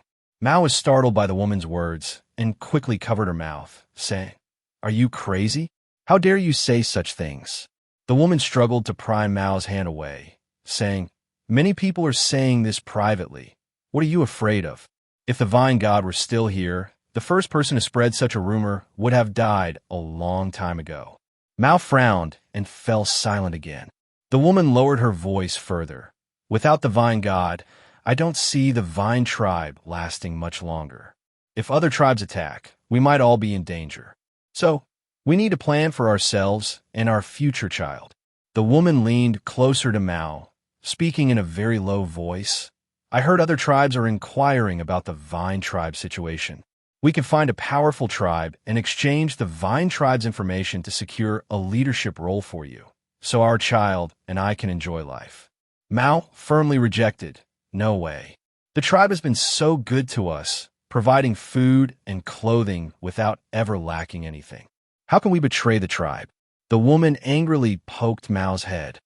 "Are you out of your mind? If the Vine tribe truly treated you well, they would have put you in a better team, let you live in a better house, eat better food, and use better things.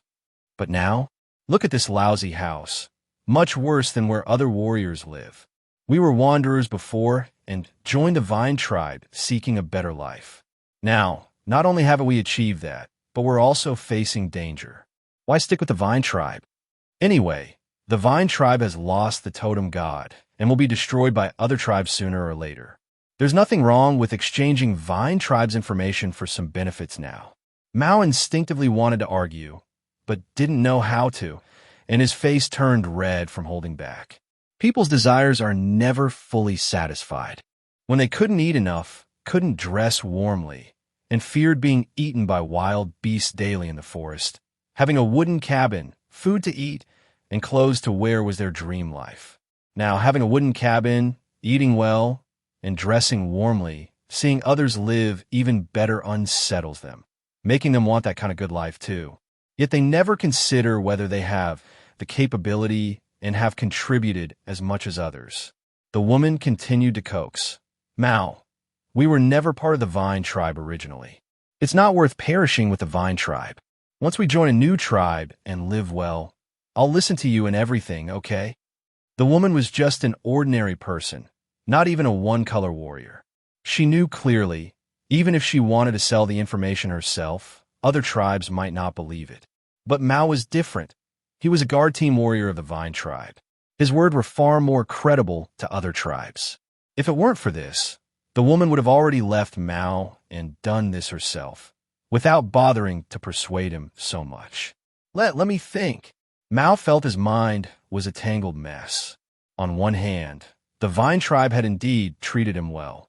On the other hand, they'd only been with the Vine tribe for 2 years and didn't have feelings deep enough to readily sacrifice their lives for it. Outside, the rain continued, and the woman kept using various reasons to persuade Mao, hoping he wouldn't perish with the Vine tribe. The Vine tribe within the bamboo forest. Splash. The rain poured down heavily. Jiang Xuan stood by the door, looking at the pitch-black night sky, listening to the rain, with a very solemn expression on his face.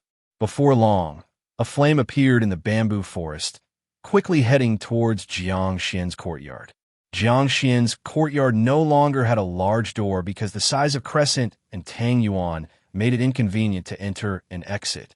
The flame flickered in the wind and rain, seemingly ready to extinguish at any moment, yet it never went out.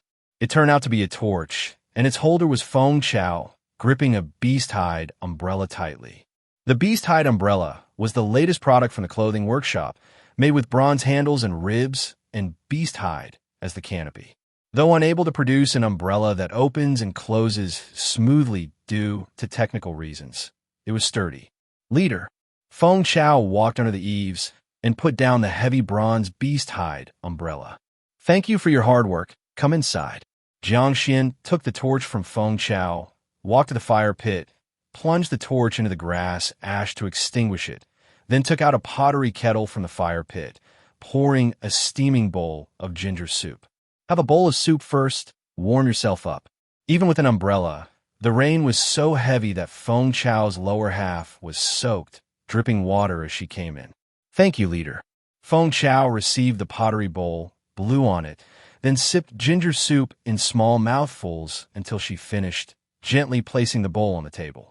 Only then did they start discussing serious matters. How was the investigation going that I asked you to conduct? Leader, there are indeed some people in the tribe spreading false news about the Vine God privately. What are they saying? Feng Chao looked at Jiang Xuan cautiously and said, They say, the Vine God has long been struck dead by lightning. Jiang Xuan seemed to have expected this, as his expression didn't change much. Is there anyone wanting to leave the tribe? Yes. How many people? So far, only 3 have been identified. Others are still under investigation. All right, don't alert anyone for now. Continue investigating discreetly. Yes. After speaking, Feng Chao looked at Jiang Xuan again, hesitant to speak. Speak freely. Leader, the Vine God hasn't awakened yet.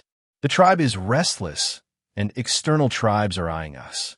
I'm worried someone might betray the tribe for personal gain.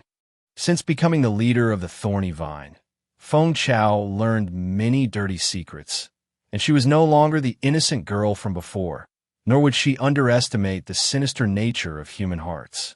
Jiang Xuan said, The tribe has expanded, and all sorts of people are among us. Your concerns are valid. However, the accusation of betraying the tribe is grave, and we must have evidence before arresting anyone. Please keep a close eye on those entering and exiting the tribe during this time. Chapter 365, Execution. A dozen people were tightly bound and lined up in a row, kneeling in front of the altar. Among them were Mao and that woman. Jiang Xuan and Qi Shao stood solemnly to one side, with 2 strong warriors on either side, holding enlarged and thickened bronze swords. In front of the altar, more than 2,000 Vine tribe members stood in a large, dense crowd, with no one daring to speak. At this moment, the sun had risen to the middle of the sky, and the scorching sunlight made everyone drenched in sweat. Jiang Xuan looked up at the position of the sun, then took 2 steps forward and shouted to all the tribe's people. Since the founding of the tribe, we of the Vine tribe have stood united and shared both hardship and joy, overcoming many enemies stronger than us. However, during this period, after the Vine God fell asleep, some people developed thoughts they shouldn't have. They spread rumors everywhere, slandering the Vine God and the tribe, even betraying the tribe and their fellow tribespeople for personal gain. Tell me, should such people be killed? The Vine tribe members were incited by Jiang Xuan's words and angrily shouted in unison, "Kill! Kill! Kill!" More than 2,000 people shouted in unison, creating an intimidating atmosphere. Of the dozen or so people kneeling, many were frightened to tears and urination. Facing the threat of death, they finally felt fear and regret. Jiang Xuan gestured with his hand to calm them, and the furious Vine tribe members slowly quieted down, but the anger in their eyes did not extinguish. Instead, it burned even more fiercely. The journey to the present was not easy for the Vine tribe. Most tribespeople cherished the good life they had now and were willing to defend with their lives the tribe that gave them this life. Only a few insatiable people, those eternally dissatisfied with life, would choose to betray the tribe for their own selfish desires. Jiang Xuan announced, after investigation and verification by the law enforcement hall and re-examination by the leader and the witch, it is confirmed that the following 16 people slandered the Vine God, betrayed the tribe, and are guilty of the most heinous crimes, warranting execution. These 16 people are... Jiang Xuan read out the names of the 16 people one by one, then turned to the people kneeling on the ground and asked, "Do you have anything else to say?" "Leader, spare us. I was wrong, really wrong. Give me one more chance." "Leader." These people begged for mercy, including that woman, who was weeping bitterly, as if she had suddenly been enlightened. Only one person kept his head down, saying nothing. Jiang Xuan ignored those begging for mercy and instead walked up to the silent person and asked, "Mao, do you have no last words you'd like to say?" Mao raised his head and said, "Leader, the only thing I regret is listening to that woman's words and betraying the tribe. I'm sorry to the tribe. Kill me, for this is all I deserve." Jiang Xuan said, "In your next life, be a man with your own opinion." Then, Jiang Xuan returned to Qi Shao's side and shouted to the 2 warriors holding the bronze heavy swords, "Execute!" The 2 tall warriors gripped their bronze heavy swords with both hands, kicked one person at the edge down to the ground, and then slashed down mercilessly. The warriors' strength was enormous. Combined with the extremely sharp bronze swords, blood spurted, heads rolled, and 2 people were already dead. The remaining ones cried and screamed even more, but it was no use. The 2 warriors executed them one by one, chopping off the heads of all 16 people who betrayed the tribe. After the execution, the 2 of them lifted their bronze heavy swords and found many notches on the blades. This is the flaw of bronze. Although relatively easy to cast, it easily gets notched and lacks toughness. Fortunately, the bronze heavy swords had edges on both sides. If they were made into a knife, they might have turned into a saw after chopping off so many heads. After the execution, the Vine tribe members gradually dispersed, but the scene just now left a deep impression in their hearts and deterred some lawless individuals. Jiang Xuan recalled the snow water kimchi made last winter, and his mouth couldn't help but water. Last winter, Jiang Xuan made 2 jars of kimchi using snow water, already having shared 1 jar with Qi Shao and others. The remaining 1 Jiang Xuan couldn't bring himself to eat. With the unbearable heat, eating some tangy kimchi can help relieve the heat. Jiang Xuan washed a long-handled spoon clean, then took a pottery bowl and went to the corner of the house to open the lid of the kimchi jar, and a refreshing sour aroma immediately wafted through the air. Jiang Xuan scooped out half a bowl of kimchi, with the long-handled spoon, then covered the jar again. He returned to the table, placed a pottery bowl and spoon on the table, and picked up a pair of chopsticks. In the pottery bowl, the green beans, bell peppers, radishes, and others presented a golden yellow hue. Very beautiful. Jiang Xuan used the chopsticks to pick up a green bean and put it in his mouth, feeling a sourness that went straight to the top of his head, a tanginess that can only be appreciated if tasted. These vegetables, in fact, weren't the same species as the green beans, radishes, and other vegetables Jiang Xuan had seen in his previous life, although they looked somewhat similar. But the sour and tangy taste, after making them into kimchi, was similar. Jiang Xuan ate half a bowl of kimchi in a row, feeling that his teeth had gone soft. So sour, it must have been pickled for too long. Kimchi is best enjoyed when just pickled, not too sour, and very crisp and delicious to bite into. Chapter 366. Chapter Execution 2. This jar of pickles that Jiang Xuan made has been pickled for half a year. It's too sour and doesn't have a crisp texture. Instead, it's quite soft. After finishing the pickles, Jiang Xuan cleaned the pottery bowl, chopsticks, and spoon, and then went to the yard to work. He has planted a lot of vegetables in the yard, often needing to do some weeding, fertilizing, and soil cultivation work. He carried a hoe and walked to the yard, patiently weeding the vegetables. Just then, there was a sudden knock on the door. Knock, knock. Who is it? Leader, it's me, Feng Chao. Jiang Xuan looked around. Usually responsible for opening the door, Tang Yuan was not there, and Crescent was also out to feed. He had to put down the hoe and personally open the door. Creak. The yard door opened. Feng Chao hurriedly walked in, his face very serious, with an anxious look in his eyes. Feng Chao, what happened? Leader, a large tribe from the western wilderness is migrating this way, and has already wiped out many small tribes along the way. After hearing Feng Chao's words, Jiang Xuan's face changed, and he asked, is the news accurate? Is it really a large tribe? Absolutely accurate, because some of the wanderers from the wiped-out tribes have already fled near us. That's troublesome. Jiang Xuan frowned. A large tribe, with a population of at least 10,000 and very formidable combat strength. The most important thing is that each great tribe totem god is a very fearsome existence. They can stand out from numerous small and medium tribes, step by step growing into a great tribe totem god, so their strength is undoubtedly formidable. The vine tribe combined with other allied tribes can defeat a medium-sized tribe, but can they defeat a large tribe? Jiang Xuan had no confidence at all, and was even a little flustered. Have we figured out which large tribe from the western wilderness it is? According to those wanderers, this tribe raises a large number of snakes. I asked the tribes migrating from the western wilderness, and there's only one large tribe in the western wilderness that raises snakes, which is the Black Snake tribe. Black Snake tribe? Is this tribe very strong?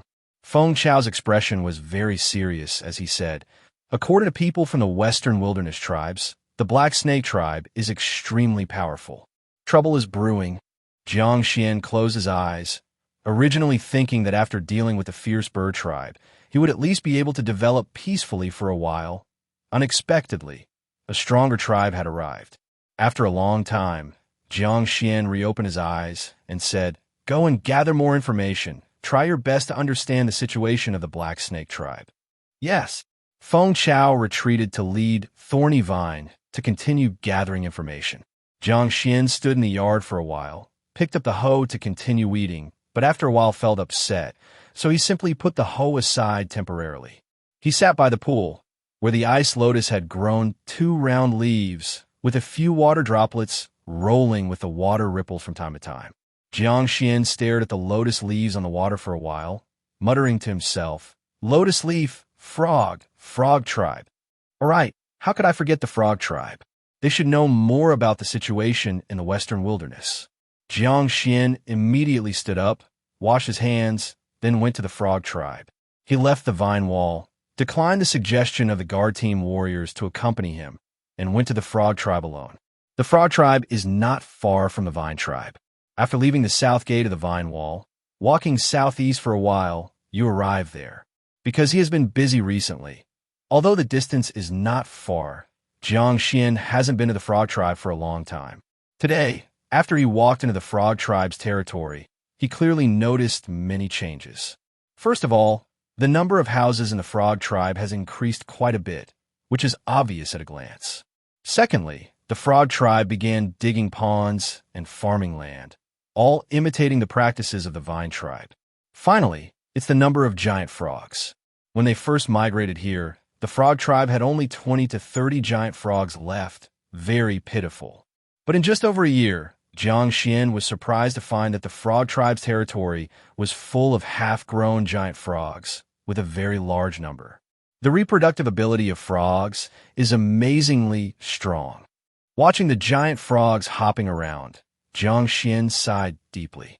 At this rate, in a few years, the frog tribe's giant frog population would recover, even exceeding the number they had when they lived in the western wilderness. Because the southern wilderness obviously suits these giant frogs better than the increasingly arid western wilderness. However, Jiang Xuan was not in the mood to carefully observe the changes in the frog tribe today. He glanced casually, then headed straight into the frog tribe's residential area to find Huameng. The warriors of the frog tribe all knew Jiang Xuan, so when they found out he had arrived, someone immediately went into the tribe to report. Soon, the witch of the frog tribe came out to welcome Jiang Xuan, surrounded by a group of frog tribe warriors. Jiang Xuan exchanged a few polite words with the witch, then was led into the best wooden house in the tribe. "Is Chief Huameng not in the tribe?" Jiang Xuan asked. "Chief Huameng has gone hunting with the warriors of the hunting team. If Chief Xuan wants to find him, you might have to wait for his return to find him. Since Chief Huameng is out hunting, talking to the witch is just as well. If Chief Xuan has anything to say, please feel free to instruct. Do you know the Black Snake tribe?" When Jiang Xuan mentioned the Black Snake tribe, he clearly saw the witch of the frog tribe tremble all over, his expression becoming unnatural. Of course, the Black Snake tribe is one of the large tribes in the western wilderness. Who doesn't know them? The witch of the frog tribe said this with a tone somewhat mocking and somewhat resigned. Jiang Xuan keenly noticed his change in expression and tone, so he asked, "Does your frog tribe hold a grudge against the Black Snake tribe?" The witch of the frog tribe fell silent, only nodded after a long time. "We do hold a grudge. If it weren't for the Black Snake tribe, the frog god wouldn't have gone so quickly." Even though the witch of the frog tribe didn't finish, Jiang Xuan already understood his meaning. Snakes have a broad diet, and frogs are one of them. Jiang Xuan thought that when the frog tribe was in the western wilderness, surely they had been bullied by the Black Snake tribe, and bullied pretty badly. Otherwise, the witch of the frog tribe wouldn't have been so hostile toward the Black Snake tribe. Jiang Xuan seriously said, "If the frog tribe holds a grudge against them, then you must be careful." "What do you mean?" The witch of the frog tribe looked at Jiang Xuan. "The Black Snake tribe is migrating this way." "What?"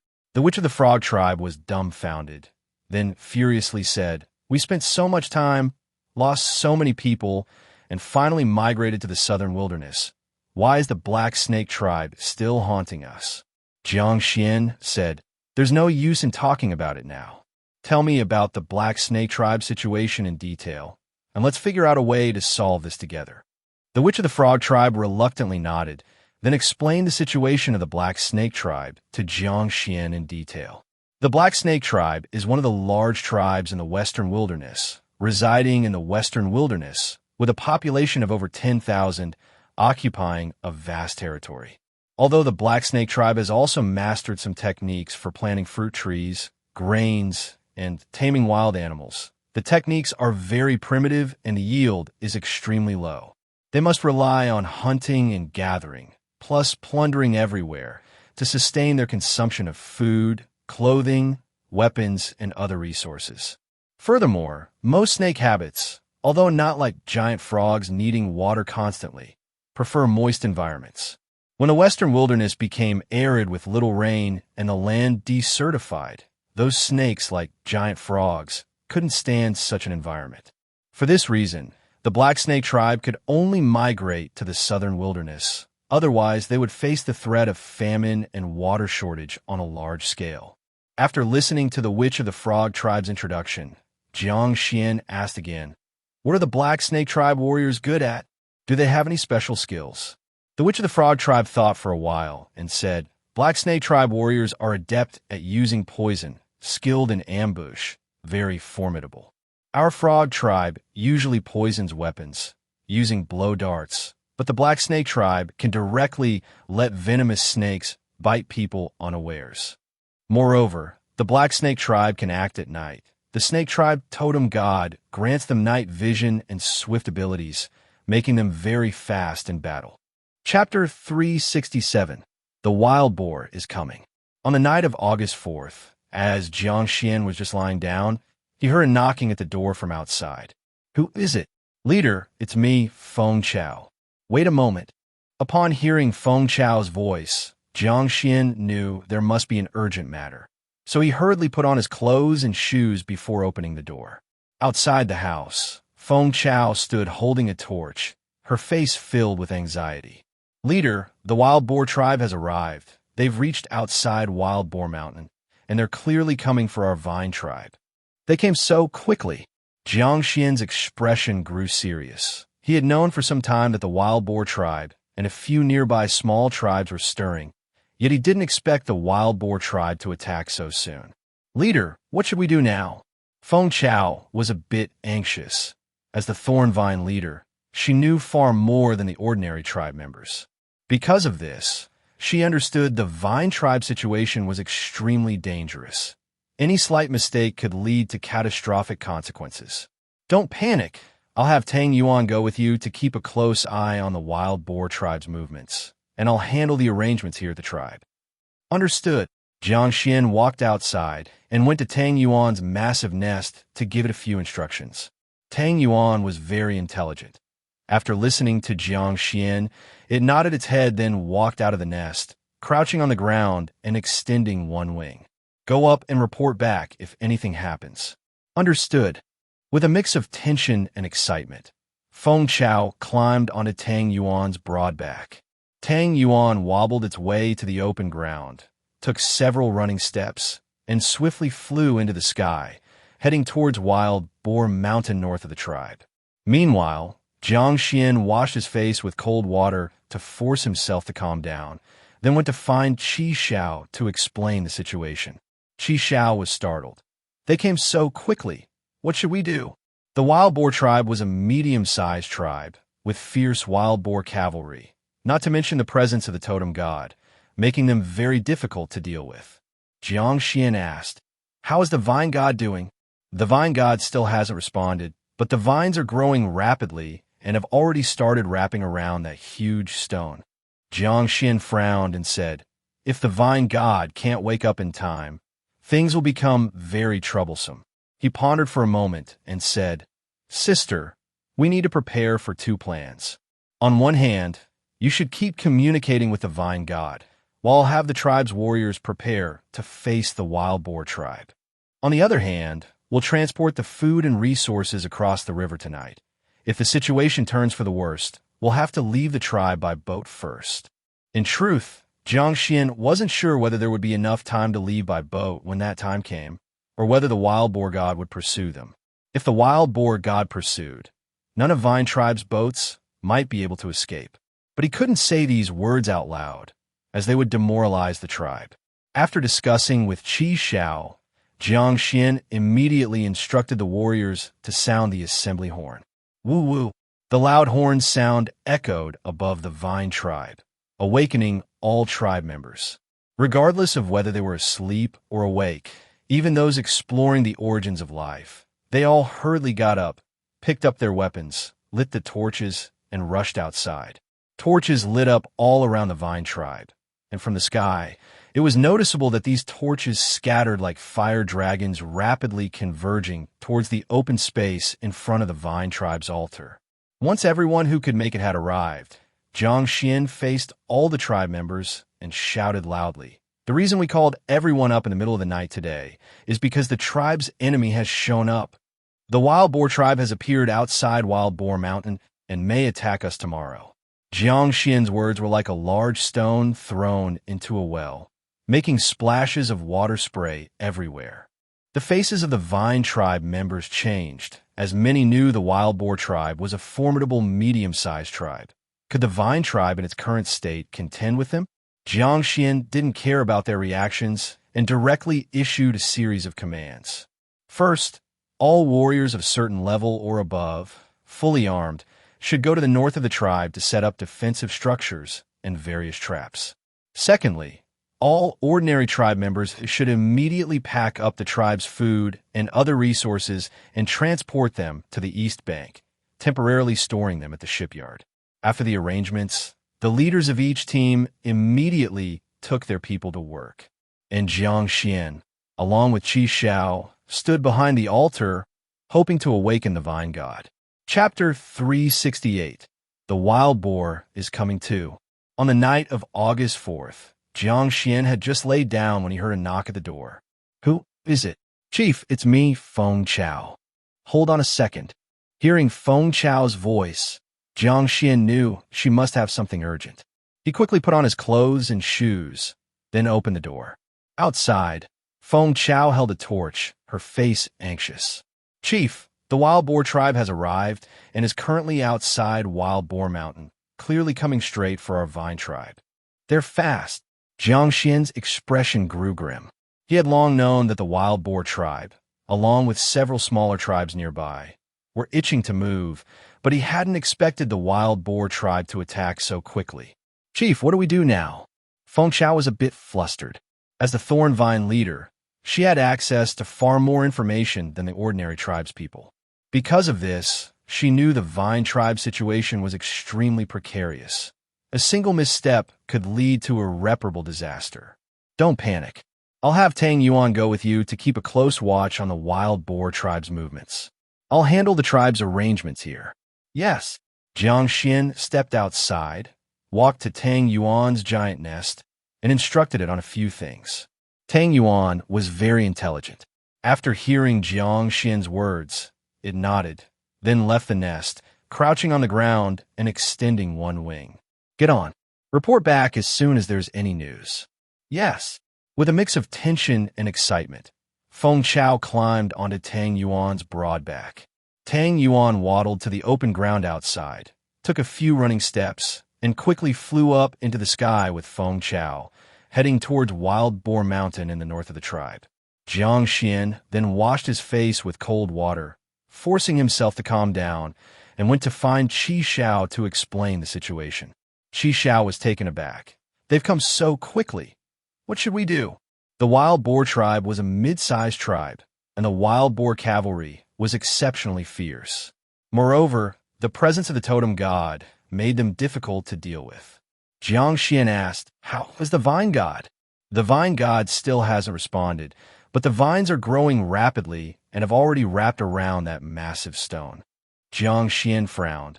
"If the vine god doesn't wake up in time, we're in big trouble."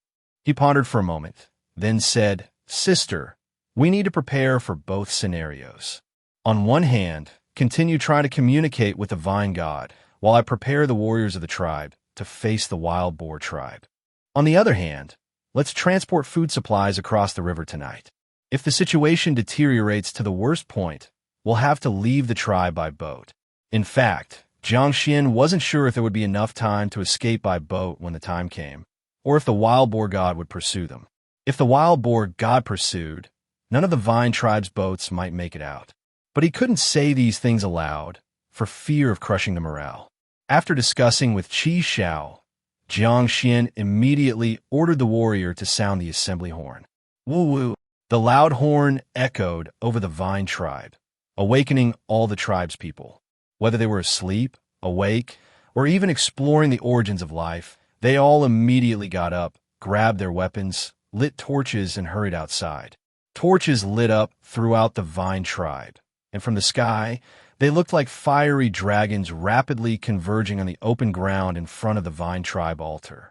Once everyone who could get there arrived, Jiang Xuan faced all the tribespeople and shouted, "The reason I've gathered everyone overnight is that our enemies have appeared.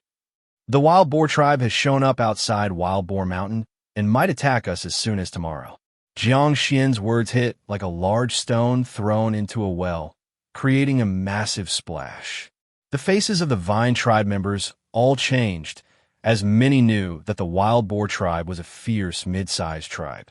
Could the Vine tribe, in its current state, handle them? Ignoring their reactions, Jiang Xuan immediately issued a series of commands. First, all warriors of one color or higher must equip themselves and head to the northern edge of the tribe to set up defensive works and various traps. Secondly, all ordinary tribespeople should immediately pack up the tribe's food and other supplies and transport them to the East Bank, temporarily storing them at the shipyard. After arranging everything, the leaders of each team immediately led their people to work. Meanwhile, Jiang Xuan stood with Qi Xiao behind the altar, hoping to awaken the Vine God. Chapter 369. What is called a surprise. Frog Tribe. Leader, the Wild Boar tribe is here. What should we do? Within the Frog Tribe, a warrior hurriedly ran over from the direction of the Vine tribe, gasping as he asked Huameng. At this moment, all the tribesmen of the Frog Tribe were looking at Huameng, hoping he could make a decision. Huameng looked towards the witch, who quickly waved his hands and said, "I told you. From now on, matters of the tribe are for you to decide." Huameng withdrew his gaze, thought for a moment, gritted his teeth, and said, "All warriors take the giant frogs and follow me. We're going to help the Vine tribe fight." The Frog Tribe warriors all put their hands around their mouths like a trumpet and then imitated the croaking of frogs. Ribbit, ribbit, ribbit. In the Frog Tribe, over 100 adult giant frogs leapt out from ponds, riverbanks, and forests, and then jumped to the side of each familiar warrior. Since arriving in the southern wilderness, these giant frogs, because of ample food and abundant water sources, had grown considerably larger compared to their time in the western wilderness, and their colors were much more vibrant. The Frog Tribe warriors would then take the sharp parts of their spearheads, arrowheads, and blowgun needles, and gently rub them against the backs of the most vividly colored giant frogs. The mucus secreted by these giant frogs was extremely toxic. Once weapons were coated with this poison, any wound inflicted on the enemy could potentially use the frog's toxin to kill them. The reason it is said to potentially kill rather than definitely kill is that the tribal people have lived in the primitive jungle for a long time, gaining extensive experience dealing with various poisons and often carry antidotes with them. As long as the wound is treated in time and the antidote is taken, death is not certain. Even so, weapons coated with poison are terrifying, especially on the battlefield. If the poison affects the enemy's combat ability, there's a chance to kill the enemy. The poison has a shelf life. Fresh poison is the most potent, but over time, its toxicity gradually weakens. This is why the warriors of the Frog Tribe coat their weapons with poison just before departure, rather than doing it in advance. Huameng carefully applied the poison to his weapon, then secured it. Once all the warriors were ready, he waved his hand and shouted, "Follow me." Over 200 warriors, along with more than 100 giant frogs, rushed towards the south gate of the Vine Tribe. They planned to pass through the south gate, traverse the Vine Tribe settlement, reach the north gate, and join up with the Vine Tribe warriors.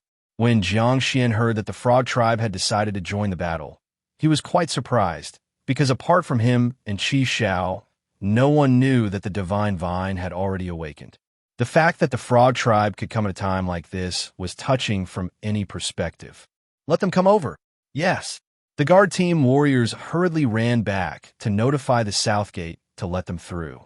Soon, Huameng led the Frog Tribe warriors and those giant frogs to the outside of the north gate, joining Jiang Xuan. "Chief of the Vine, we are here." Huameng, accompanied by a giant frog, ran to Jiang Xuan's side. He held a bone spear in his hand and was slightly out of breath from running too fast. Jiang Xuan looked at the towering Huameng and couldn't help but ask, "Chief Huameng, do you know what kind of situation we are facing right now?" "I do. Aren't you afraid of getting the Frog Tribe involved?" "I trust Chief Xian, and I trust the Vine Tribe." "Ha ha, good. Chief Huameng has courage." Jiang Xuan laughed heartily. He was genuinely happy.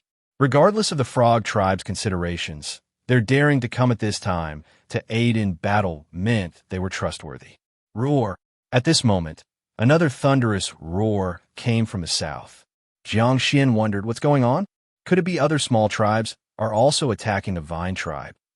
Before long, Feng Chao rode over quickly on a great horned deer and stopped beside Jiang Xuan, saying, "Chief, the mountain turtle tribe has arrived." "Mountain turtle tribe? We didn't notify them, did we?"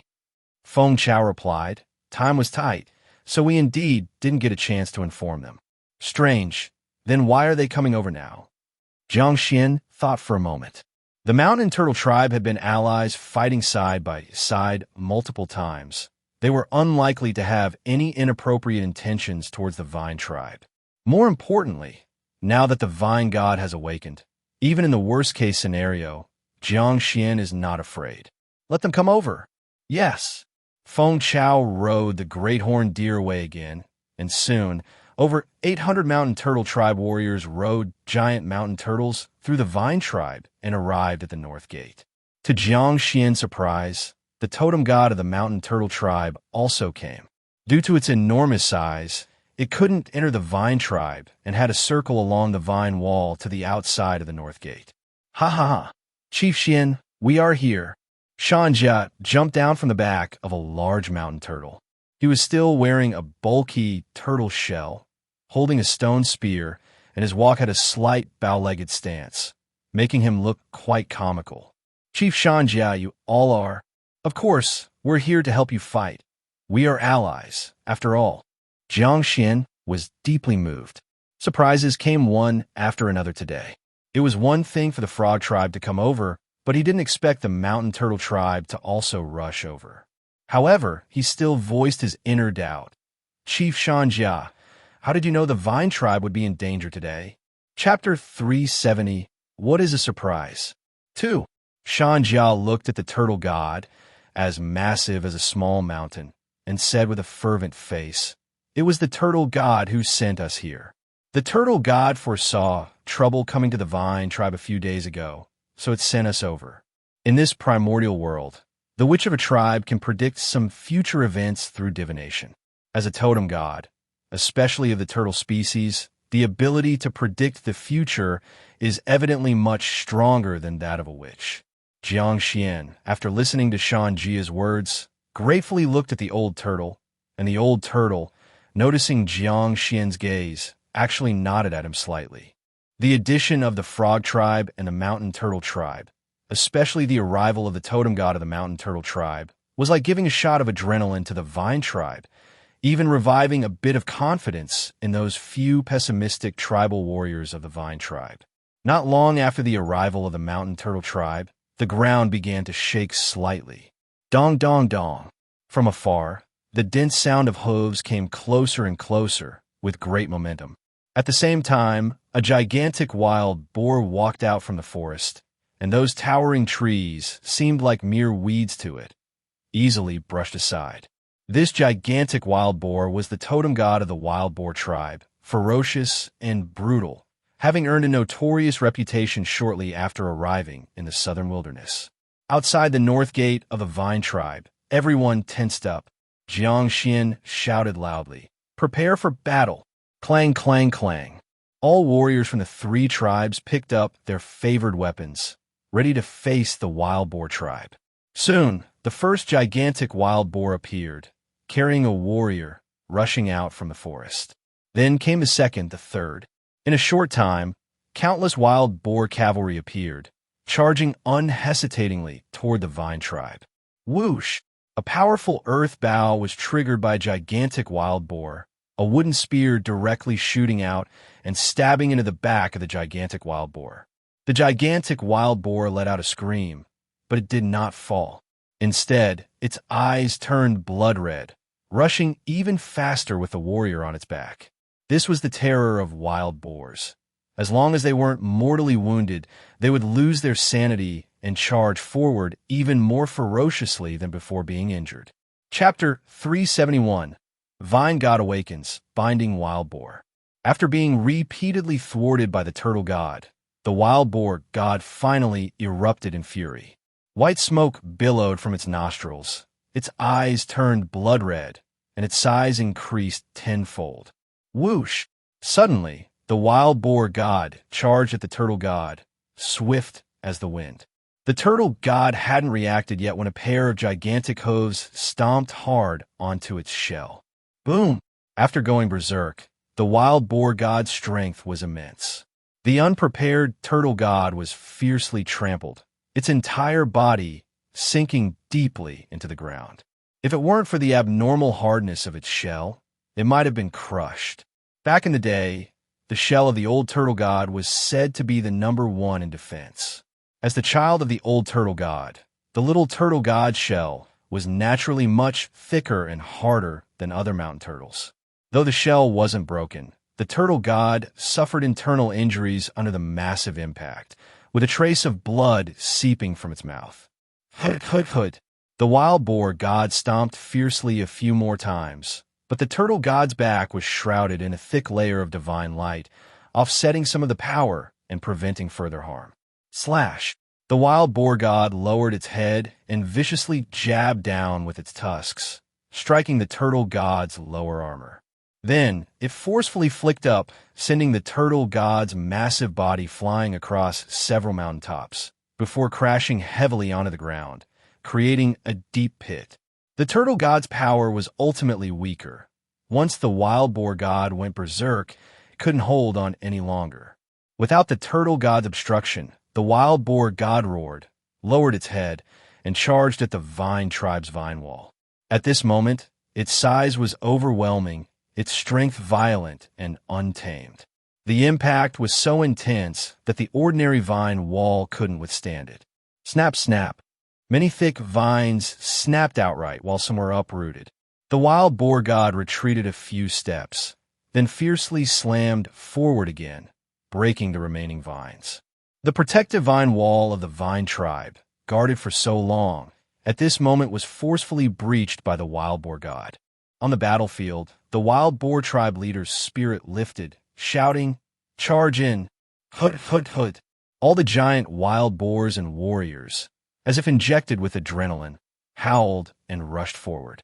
Thus, the warriors of the vine tribe, mountain turtle tribe, and frog tribe couldn't withstand, the line fully collapsing. Seeing things turn unfavorable, Jiang Xuan shouted loudly, "Retreat to the tribe." The warriors of the vine tribe, hearing the command, breathed a sigh of relief and retreated one after another. The warriors of the mountain turtle tribe and frog tribe ran even faster because they came to assist and didn't have the mentality to hold on. With their retreat, the wild boar cavalry faced no more obstacles and poured through the breach in the vine wall, flooding into the vine tribe. "Cross the river! Quickly cross the river!" Jiang Xuan never intended to fight stubbornly. He directly ordered the vine tribe warriors to cross the river. In any case, other members of the vine tribe and various resources had already been moved to the opposite riverbank, leaving only houses and some daily items on this side. A large number of wooden boats were already docked by the river, and the vine tribe warriors came and directly crossed the river with their mounts. Not to mention the mountain turtle tribe. The large mountain turtles swim even faster than boats once they enter the water. The giant frogs of the frog tribe can carry the frog tribe warriors across the river, their frogs swimming speed swift. Even the old witch flew to a nearby mountain top on a giant eagle, watching the ground situation with a frown. Witnessing a large number of wild boar tribe warriors flooding into the vine tribe, and then chasing to the riverbank. However, when a few wild boars tried to cross the river in pursuit, a large number of giant water scorpions suddenly appeared in the river. One giant wild boar had just entered the water when it was bitten all over, screaming as it swam back. Although these giant wild boars could also swim, their speed was not fast and paled in comparison to the mountain turtle and giant frogs, amphibious creatures. With the previous experience, the remaining giant wild boars didn't dare enter the water, watching the swimming giant water scorpions in the river, filled with apprehension.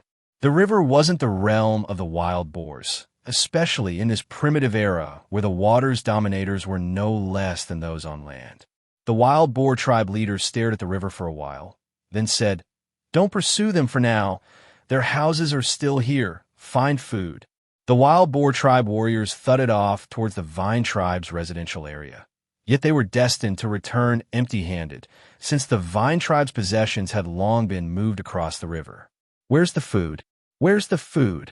The wild boar tribe leader kicked the wooden house's door in frustration. The wild boar tribe had painstakingly launched the attack for food and beast hides.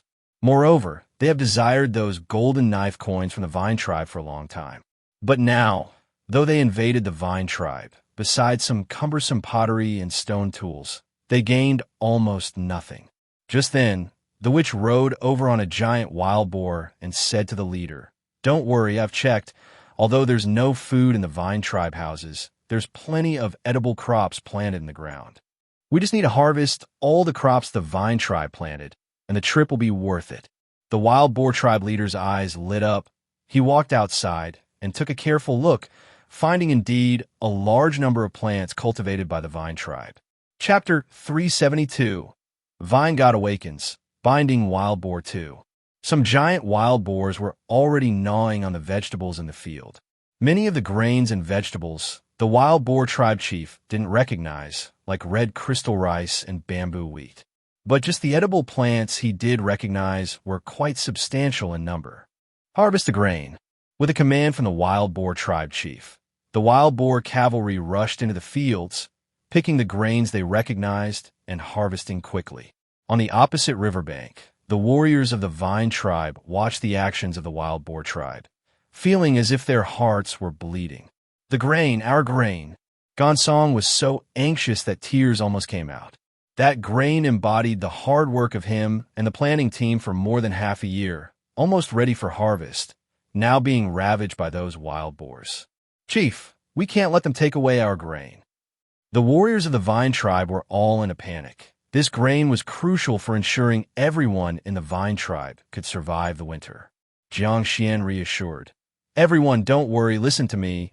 The wild boar tribe absolutely cannot take this grain away." After Jiang Xuan's reassurance, the warriors of the vine tribe calmed down a little. But the calmer they were, the more pessimistic they became about the current situation. The wild boar god was too fierce, and the vine god had not revealed itself. They saw no hope of winning. A small portion of the vine tribe members had even begun to plan escape routes. Shanjia and Huameng approached Jiang Xuan, both at their wits' end. Shanjia asked, "Chief Xuan, what should we do now?" "Wait. Wait for what?" "Wait for a surprise." "What kind of surprise?" "You'll know soon enough." Jiang Xuan didn't explain clearly.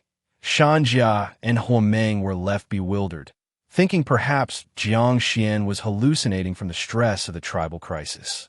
With the tribe fallen, what kind of surprise could there be?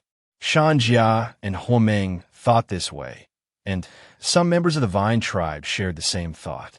They believed the vine tribe was doomed, and to save their lives, some began secretly escaping. On this eastern bank, there was a large gate, but given the current situation, everyone's attention was on the opposite riverbank, leaving the gate unguarded. Those with no deep affection for the vine tribe, or even hidden resentment, slipped away one by one through the gate. Let those fools stay behind and be buried with the vine tribe. Chapter 373. Pig Slaughtering Feast. Above the sky, the divine vine bursts with green divine light, each tendril pulsating with terrifying divine power. The wild boar god struggled fruitlessly for a long time, letting out a shrill scream. Each tendril, like green divine chains, firmly locked the wild boar god in midair. Moreover, a large number of air roots grew from these tendrils, drilling into the 7 orifices of the wild boar god and directly absorbing its blood, flesh essence, and divine power. The wild boar god struggled even more vigorously, eyes filled with extreme fear, and even began to beg the divine vine to spare it, promising to never invade the vine tribe again. However, the divine vine completely ignored the wild boar god's pleas, and even accelerated the absorption of blood, flesh essence, and divine power. The wild boar god's body visibly shrank, becoming gaunt, with eyes blank, and its pleas reduced to weak whispers. In the distant sky, the old witch sat on the giant eagle's back, witnessing the scene firsthand. The great god, it successfully underwent tribulation. The old which swallowed hard, his expression frozen. Before the divine vine revived, he had thought the vine tribe was finished and was even considering how to help Jiang Xuan and others escape. Who could have imagined such a drastic change in the situation in the blink of an eye? What shocked him the most was the growth speed of the divine vine, which was simply incredible. Other totem gods spent hundreds, even thousands of years, struggling step by step to have the chance to become great tribe totem gods. Over this long period, any accident or heavenly tribulation could cause them to fail completely or even perish. On the primordial continent, there were countless tribes of all sizes, with equally countless totem gods, but only a rare few achieved greatness. Yet this divine vine broke through from minor god to middle god, and then to great god, in just over 6 years. If the old witch hadn't witnessed this with his own eyes, he wouldn't have believed such a breakthrough speed. Apart from the divine vine, the development speed of the vine tribe was astonishing. When he first visited the vine tribe, it had only a few dozen people, and in his eyes, both the chief and the witch were inexperienced youngsters.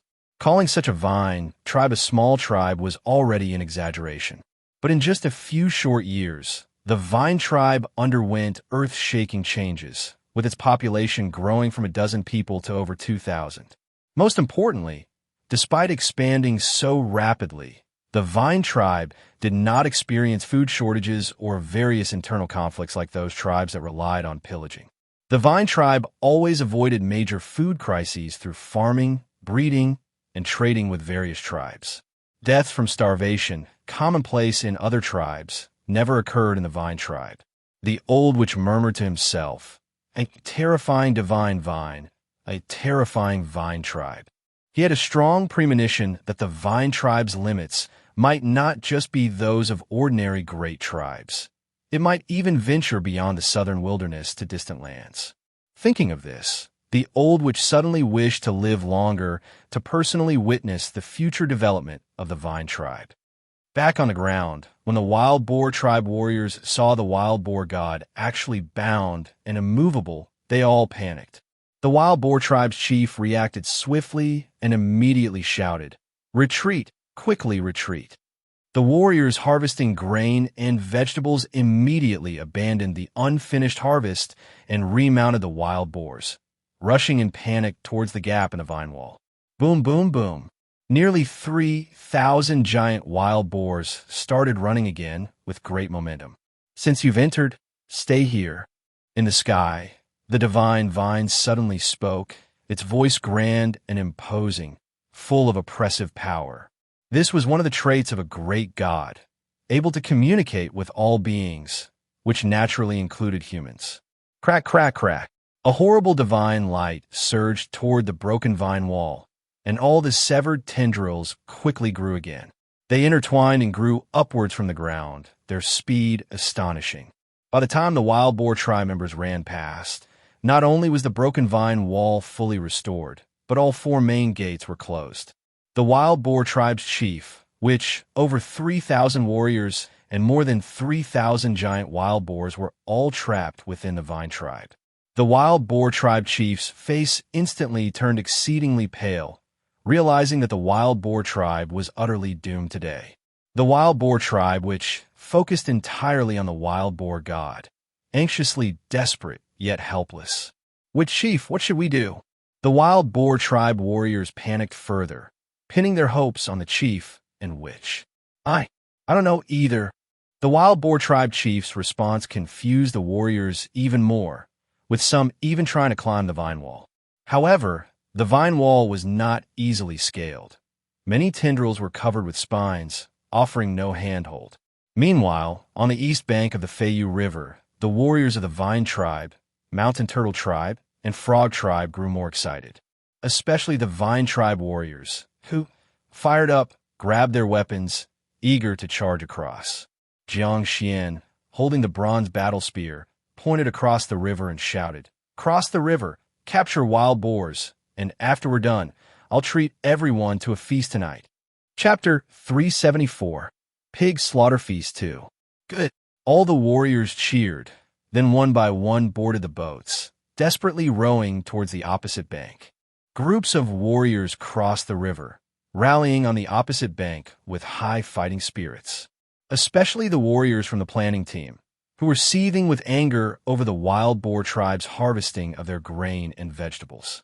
After everyone had crossed the river, Jiang Xuan was just about to order a charge when suddenly thick vines began to rapidly grow in their direction, constantly shimmering with divine light. Jiang Xuan and the warriors of the vine tribe paused for a moment, looking up at the vines. Drizzle. Soon, those vines gently swayed, showering down large patches of green divine liquid. This divine liquid fell on the warriors of the vine tribe and was quickly absorbed. Everyone felt as if their bodies had changed from before. Jiang Xuan noticed it particularly clearly, as he was a five-color warrior and very attuned to his own body. He keenly sensed that his vitality seemed to have grown stronger, along with an indescribable feeling. Qi Shao excitedly said, "This is the blessing from the vine god's breakthrough. All the clansmen will benefit." Chapter 375. Death to the Betrayer of the Tribe. Worked all day today, only slept for 3 hours last night. Really can't hold on, can't even open my eyes. I'll sleep first and get up to update tomorrow. Only a small part of this chapter has been written so far. Readers can look at it tomorrow night. Don't turn the pages now. Some readers might not be able to accept this. Then don't subscribe for now. Store it for a while and come back later. This won't be a problem then. Finally, the editor told me there's a big push tomorrow. It's best to burst with 10,000 words every day. I'll try my best. Boom! Behind the altar, the wild boar god, which had been drained, crashed heavily onto the ground, then was wrapped in countless roots. The divine vine took root again. The ground of the entire tribe shook slightly. After breaking through to become a great god, the roots of the divine vine became thicker and the coverage more extensive. At the same time, the main stem of the divine vine became incredibly thick, like a twisted towering tree. Most of the time, vine plants need to rely on other objects to grow, such as rocks, trees, etc. The divine vine didn't know how many years it had grown. Its body was very huge, but it still needed to depend on Stone Mountain to live. This time during tribulation, the huge stone mountain was split and the previous body was gone. The saying goes, no destruction, no establishment. After the tribulation, the divine vine's stems and leaves regrew completely. Once again, it strengthened its main stem, no longer needing to cling to any object. The wild boar god was dragged under the divine vine by those roots, completely wrapped by them. It would become the nourishment for the divine vine, whether it was blood, flesh, hide, or even bones, all would be slowly absorbed by the divine vine. Buzz, buzz, buzz. After the divine vine stabilized its growth, over 100 giant dragonflies flew around the divine vine a few times, then landed one by one on the vine. After the giant dragonflies settled, a mist rose around the divine vine, enveloping itself and the giant dragonflies from the outside. Only a few vines could be seen, very mysterious. Seeing the divine vine settle in the tribe again, the people of the vine tribe finally felt at ease. Next, it was time to deal with the spoils. All weapons, beast hide clothing, and other items Jiang Xuan distributed completely to the frog tribe and the mountain turtle tribe. Among them, the mountain turtle tribe got the larger share because they had more warriors and deployed their totem god. Although the warriors of the frog tribe performed well, after all, they were fewer in number, and their role was accordingly limited. As for the vine tribe, they didn't really need those beast hide clothes and weapons because they had better ones. Since they weren't needed, it was better to go with the flow and do the mountain turtle tribe and the frog tribe a big favor, ensuring closer relations between them and the vine tribe in the future. Next up were those giant boars. For the tribesmen, these giant boars were considered treasures all over. Their hide could be made into beast hide clothing, tusks could be ground into weapons, meat could be eaten, and bones could be crafted into various tools. More than 3,000 giant boars. It was an extraordinarily large fortune. After discussions, The vine tribe alone got 2,500, the mountain turtle tribe got 400, and the frog tribe got over 100. It seemed like the vine tribe reaped a big advantage, but this wasn't so, because Jiang Xuan promised to help them process these giant boars. In this hot weather, most of these giant boars had already been killed. If they couldn't be processed quickly, the meat would soon spoil, a result entirely unacceptable to the tribesmen. For the entire next day, all the people of the vine tribe, along with the warriors of the mountain turtle tribe and the people of the frog tribe, were engaged in processing those giant boars. For this, the vine tribe contributed a large amount of firewood, spices, and crucial salt. Seasoning and salting the boar meat could preserve it, and if smoked dry with firewood, it could be stored for a very long time. As is well known, salt in the tribe is a very precious commodity. So, when the vine tribe used salt and spices to help the mountain turtle tribe and frog tribe process the boar meat, it moved these two tribes greatly. That night, Jiang Xuan took out over 100 giant boars from the vine tribe's share and made a boar feast. The people of the three tribes enjoyed it immensely.